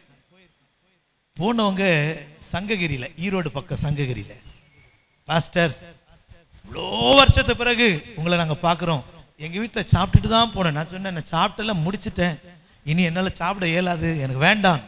இல்லை பாஸ்டர், நீங்கள் சாப்பிட்டு தான் போகணும். சாப்பாடு தந்தாங்க, ரசம் ஊற்றுனாங்க, சிக்கனும் வச்சுருந்தாங்க. ரசத்தில் தூத்துக்குடியில் இருக்கிற உப்பெல்லாம் தூக்கி போட்டாங்க போல இருக்கு. இவ்வளோ வாயில் வைக்க முடியல. என் முகமெல்லாம் மாறுது. நான் கிட்ட கிருபை கேட்குறேன், ஆண்டவரே சகிக்க கிருபை தாரும். என் முகத்தினுடைய பாவனையை கண்டு அவங்க என்னை நல்லா இல்லையோன்னு கேட்டக்கூடாது. தோத்திரம் பண்ணி சாப்பிட்டுக்கிற இன்னும் சாப்பாடு கொண்டு தள்ளிட்டாங்க. எனக்கு ரொம்ப சங்கடமாக இருக்கு. நல்லா இல்லையா பாஸ்டர்? ரொம்ப அருமையாக இருக்கு. அவங்க புருஷன் எனக்கு அப்புறமா சாப்பிட்டாரு. ஓங்கி ஒரு அறை விட்டாரு பாருங்க அந்த அம்மாவை. இதுக்கா இந்த பாஸ்டரை சாகடிக்கிறதுக்காக கொண்டு வந்தேன். நான் கேட்டுக்கிட்ட, ஆண்டவரே என் சுயம் சிலுவையில் அறையப்பட்டிருக்கா இல்லையான்னு நீர் டெஸ்ட் பண்றீர். நான் செத்துட்டேன் ஆண்டவரே. என் நாவின் ருசிக்கு நான் என்ன செய்துட்டேன்? செத்துட்டேன். நான் ஒரு பரிசுத்தவானுடைய சாட்சியை என் காதால கேட்டேன். எங்களுடைய குடல்களை கூட நாங்கள் பலிபீடத்தில் வைத்திருக்கிறோம். அப்படின்னா அவர் விரும்பினது ஒன்று சாப்பிட மாட்டார். அப்படியெல்லாம் கர்த்தருக்கா தியாகம் பண்ணி ஊழியம் செய்திருக்கிறாங்க. அனுதினம் செத்து இருக்கிறாங்க. நம்முடைய ஜீவியத்தில் சுயம், செல்ஃபிஷ்னஸ். பாம்புக்கு பேர் வச்சுக்கிறாங்க நல்ல பாம்புன்னு. நாம அதை ஒன்றும் செய்யாத வரைக்கும் அது நம்மளை ஒண்ணுமே செய்யாது. அப்படி அழகா போயிட்டு இருக்கிற அந்த பாம்பு மேல ஒரு சின்ன கல்லை தூக்கி போட்டாதான் அப்படின்னு படம் எடுக்கும். நம்ம எல்லாம் எப்படி தெரியுமா? நம்மளை யாரும் உரசாத வரைக்கும் நம்ம எல்லாம் பத்திரமாத்து தங்கம். யாராயில நம்மளை டச் பண்ணிட்டாதான் கோச்சிக்காதீங்கயா, ரவி பிரதரா பிரதர் அப்படின்ட்டா போதும், அப்பதான் அவரோட சுயம் வெளியே வரும். நான் இங்க என்ன புகழ்ற வரைக்கும் எனக்குள்ள இருக்கிற அந்த மாம்ச சுபாவம் வெளியே வராது. என்ன ரொம்ப புகழ்றாங்க பரவாயில்ல அப்படி. ஆனா என்னை நீங்க இகழும் போதுதான், என்னை நீங்க லேசா உரசி பார்க்கும் போதுதான் ஜுப்பா போட்டிருக்கிற பாலடைக்கலத்துக்குள்ள இருந்து பாவியான மனுஷன், புல்லாத மனுஷன், துஷ்ட மனுஷன் வெளியே வரும். ஏய் யாரை பார்த்து சொன்னேன்? கர்த்தருக்கு ஸ்தோத்திரம். என்ற சுயம் இயேசுவை கன்னத்தில் அறைந்தார்கள். அவருக்கு சுயம் செத்து போனது. முகத்திலே உமிழிற்கு தன் முகத்தை மறைக்கவில்லை, துப்பினார்கள். கர்த்தருக்கு ஸ்தோத்திரம். அவரை கண்களை கட்டிட்டு பரியாசம் பண்ண அடிச்சது யார்? சுயம் செத்து போச்சு. நீ தேவனுடைய குமாரனானால் சிலுவையில் இருந்து இறங்கி வா, உன்னை ரட்சித்துக்கொள், பிறகு எங்களை ரட்சியும். சில நேரங்களில் கர்த்தர் நம்முடைய எதிராளிகள், நம்மை விட ரொம்ப லோவா இருக்கிறவன், ஒன்னும் இல்லாதவன், நம்மளை கேள்வி கேட்கிற பாதையில கர்த்தர் நடத்துவார். அப்ப நம்முடைய மாம்சம் எழும்பக்கூடாது, நம்முடைய சுயம் எழும்பக்கூடாது. அடிக்கப்படுகிற ஆட்டுக்குட்டியை போல கொண்டு போகப்படணும். ஒரு அல்லேலூயா சொல்லுங்களேன். இந்த ஜீவியம் ரொம்ப கஷ்டமானதுயா. ஆனா இதை ஜீவிக்கிறவன் தான் கிறிஸ்துவனுடையவன். இப்படி ஜீவிக்கிறவங்க தான் யாரு? கிறிஸ்துவனுடையவர்கள். இந்த யூடியூப்ல எல்லாம் இந்த சின்ன சின்ன பசங்க கேட்கிற கேள்விக்கெல்லாம் சில ஊழியக்காரன் பதில் போட்டுட்டு இருக்கிறாங்க. நான் இதை படிக்கும் போதெல்லாம் யோசிப்பேன், இன்னும் இவங்க கிறிஸ்துவனுடையவர்கள் ஆகல, அதனால தான் பதில் சொல்லிட்டு இருக்கிறாங்க. மேடை ஏற்படுத்துவோமா, செய்வோமா, அப்படி பண்ணுவோமா, இப்படி பண்ணுவோமா. ஒரு உண்மையான கிறிஸ்துவனுடையவன் நீ என்ன திட்டினாலும், என்ன ஏசினாலும், என்ன பேசினாலும் வாய் திறவாது இருக்கிற ஆட்டுக்குட்டியை போல இருப்பான். அவங்க தான் தேறின கிறிஸ்தவர்கள். நாம கிறிஸ்தவர்கள் என்று கர்த்தர் அழைக்காம கிறிஸ்துவின் உடையவர்கள் என்று கர்த்தர் அழைத்திருக்கிறதுனால சுயத்தை சிலுவையில் அறையுண்டிருக்கிறேன், இனி நான் அல்ல, கிறிஸ்துவே என்னில் ஜீவித்திருக்கிறார். கர்த்தருக்கு ஸ்தோத்திரம். கிறிஸ்துவின் உடையவர்கள் தங்களுடைய ஆசை இச்சைகளை சிலுவையில் அறைந்திருக்கிறார்கள். கிறிஸ்துவனுடையவர்கள் கர்த்தருக்கு ஸ்தோத்திரம், கர்த்தருக்கு ஸ்தோத்திரம், உலகத்திற்கு சிலுவையில் அறிந்திருக்கிறார்கள். இந்த உலக வேஷம் நமக்கு வேண்டாம். இந்த உலகத்தான போலவே இருக்கணும். நம்ம பையன் மாதிரிலாம் பார்ப்பேன், ஜீன்ஸ் பேண்ட் தான் போட்டுருக்கான், இங்க ஒரு ஒட்டு இருக்கு, இங்க ஒரு தையல் இருக்கு, இங்க ஒரு தையல் இருக்கு. என்னன்னு கேட்டா ஃபேஷன்ங்கிறான். அவன் இன்னும் உலகத்தை சிலுவையில் அறையில. நீ நல்ல பேண்டா வாங்கி போட்டுக்கோ, எதுக்கு 1000 ஒட்டு? இதை போட்டுக்கிட்டு ஒருத்தன், தப்பா நினைக்காதீங்க, கருங்கல்ல ஒரு கன்வென்ஷன் போயிருந்தேன், ஒரு பாஸ்ட் போய் வெள்ளை பேண்ட்டு வெள்ளை தான் போட்டுருக்கிறான். ஆனா இங்க கிழிஞ்சிருக்குது. நான் மேலே ஏறி வரும்போது அவன் கிழிஞ்சிருக்கிற அந்த இடம் தான் எனக்கு தெரியுது. கூப்பிட்டு சொன்னேன், பாஸ்டர் பையன் தானேப்பா, ஒர்ஷிப் பண்ற எல்லாருக்கும் முன்னாடி நின்று உன் கிழிஞ்சதை போட்டோ எடுத்துட்டு இருக்கிறாங்களே, இது யூடியூப்ல போகணுமா? இல்ல பாஸ்டர் பைக்ல கால், இந்த பொய்யெல்லாம் சொல்ல அடுத்த நாள் அதை தான் போட்டு வரான். தகுதியான வஸ்திரம் இருக்கியா? தகுதியான வஸ்திரம் இருக்கு. நல்லா ட்ரெஸ் பண்ணுங்க. கிறிஸ்தவங்கன்னா ராஜரீகமா பண்ணுங்க. அதுக்காக கிழிஞ்சு போனதும் அரைகுறை வஸ்திரத்தை எல்லாம் போட்டுக்கிட்டு சிலர்ல ஏர் வெஸ்ட் மாதிரி ட்ரெஸ் பண்ணிட்டு வராங்க. சேர்ல உட்காந்தா கூட அவங்களுக்கு கஷ்டமா இருக்கு. வேணாம் ஐயா. கிறிஸ்துவனுடையவர்கள் ஆசை இச்சைகளை சிலுவையில் அறிந்திருக்கிறார்கள். சிலுவையில் அறையப்பட்டவன் தான் கிறிஸ்துவனுடையவன். கடைசியாக ஒண்ணே சொல்லி முடிக்கிறேன். கிறிஸ்துவனுடையவர்கள் 1 கொரிந்தியர் 15:23. அவனவன் தன் வரிசையிலே உயிர்ப்பிக்கப்படுவான். முதற் பேரானவர் கிறிஸ்து, பின்பு அவர் வருகையில் அவருடையவர்கள் உயிர்ப்பிக்கப்படுவார்கள். ஒரு அல்லேலூயா சொல்லுங்களேன். இயேசுநாதர் சீக்கிரம் வர போறார். எத்தனை பேர் விசுவாசிக்கிறோம்? உண்மைதானா? விசுவாசத்தோடு கூட ஒரு அல்லேலூயா சொல்லலாமா? வருகையில் எத்தனை பேர் போலான்னு ஆசையா இருக்கிறீங்க? மேல நான் 4 காரியம் பிரசங்கம் பண்ணேன். கிறிஸ்துவனுடையவர்களை கர்த்தர் அறிவார். கிறிஸ்துவனுடையவர்கள், இரண்டாவது ஆபிரகாமின் சந்ததி. கிறிஸ்துவனுடையவர்கள் மற்றவர்களுக்கு ஆசீர்வாதமா இருப்பார்கள். கிறிஸ்துவனுடையவர்கள் சிலுவையில் அறையப்பட்டவர்கள். மாம்சம், சுயம், ஆசை, இச்சைகளை சிலுவையில் அறைந்தவர்கள். இப்படிப்பட்டவங்க தான் அவருடையவர்கள். உயிர்ப்பிக்கப்படுவார்கள். அவங்க ஒருவேளை மரித்தாலும் அடக்கம் பண்ணப்பட்டாலும் எக்காலம் தொனிக்கும், கல்லறை திறக்கும், கிறிஸ்துவுக்குள் மரித்தவர்கள் முதலாவது உயிர்த்தெழுந்து அப்படியே பரமேறி போவாங்களாம். ஒரு அல்லேலூயா சொல்லுங்களேன். பின்பு உயிரோடு இருக்கிற நீங்களும் நானும் அப்படியே போறோம். கர்த்தர் ஸ்தோத்திரம். இயேசு சீக்கிரம் வரப்போகிறார். இயேசு சீக்கிரம் வரப்போகிறார். எத்தனை பேர் விசுவாசிக்கிறீங்க? இனி காலம் இல்லை, இனி சமயம் இல்லை. நான் கிறிஸ்தவனாய் அல்ல, கிறிஸ்துவுடையவனாய், கிறிஸ்துவை உடையவனாய் ஜீவித்தால், கிறிஸ்தவர்களை சேர்க்க இயேசு வரல, கிறிஸ்துவை உடையவர்களை, கிறிஸ்துவுக்குரியவர்களை அவர் சேர்க்க வரப்போகிறார்.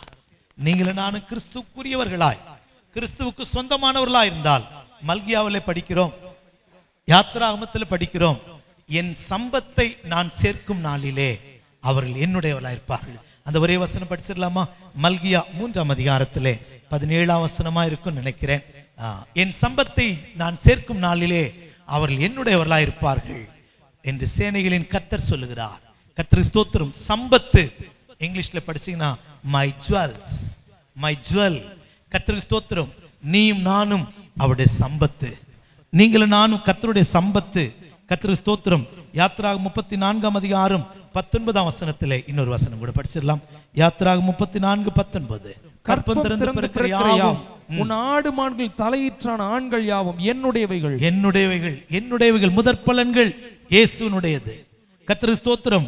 முதற் பலன்கள் கர்த்தருக்குரியது, சம்பத்து கர்த்தருக்குரியது. லேவியராகமம் 20ஆம் அதிகாரம் 26வது வசனம். கர்த்தராகிய நான் பரிசுத்தராய் இருக்கிறபடினாலே நீங்களும் எனக்கேற்ற பரிசுத்தவன்களாய் இருப்பீர்கள். நீங்கள் என்னுடையவர்கள் ஆகும்படிக்கு உங்களை மற்ற ஜனத்தை விட்டு பிரித்தெடுத்தேன்.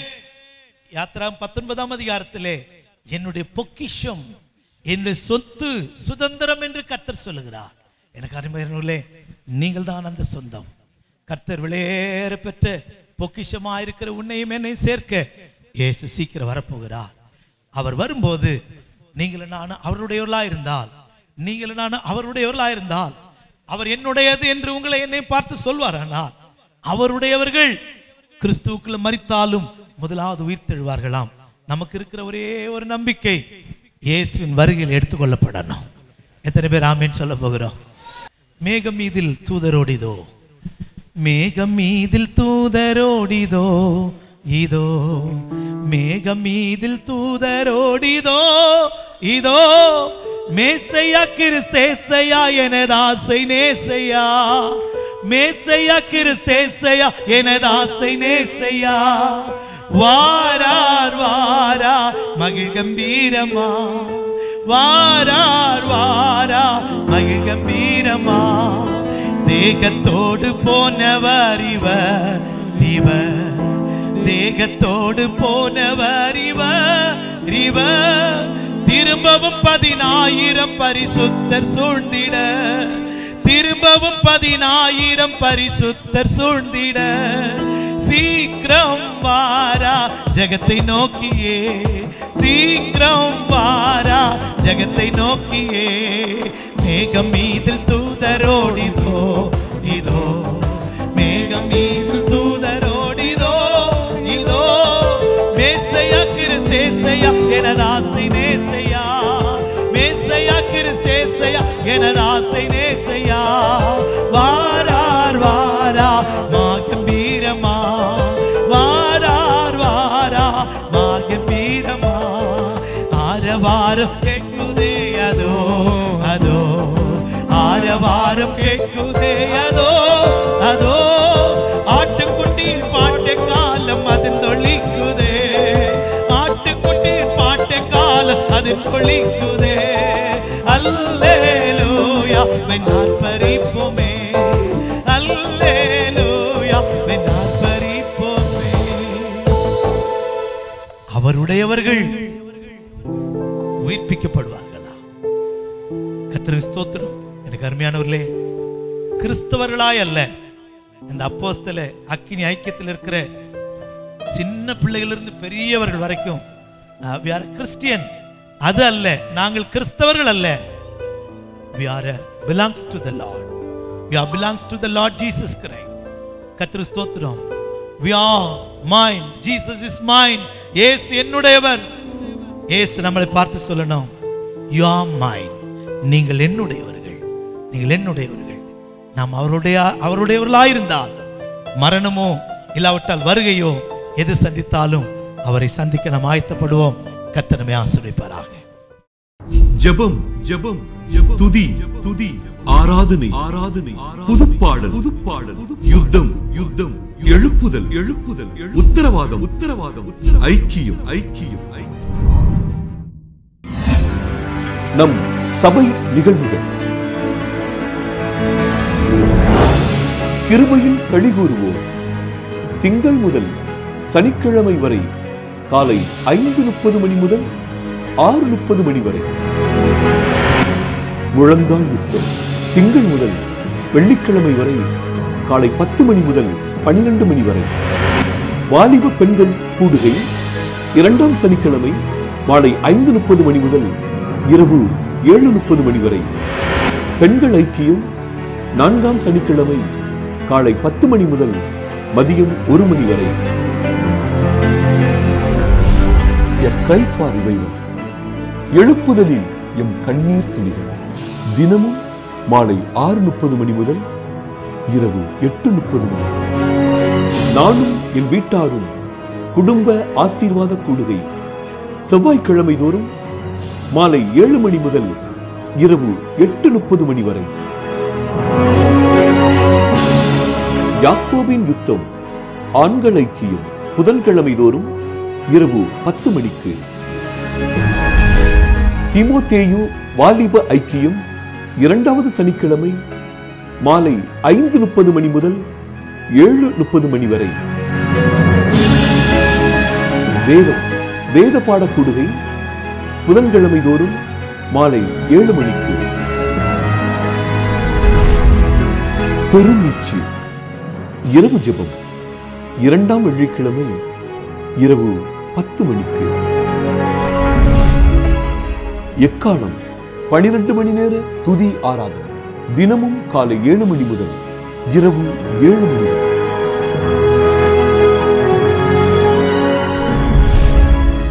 ஞாயிறு ஆராதனை காலை 9 மணிக்கு. உபவாச ஜெபம் முதல் சனிக்கிழமை காலை 9 மணிக்கு. இயேசுவை உயர்த்துவோம் மாதத்தின் முதல் சனிக்கிழமை மாலை 6:30 மணிக்கு. 24 மணி நேர ஜெப உதவிக்கு அழைக்க வேண்டிய அலைபேசிகள் 9500373818. தொலைபேசி எண் 0461310232.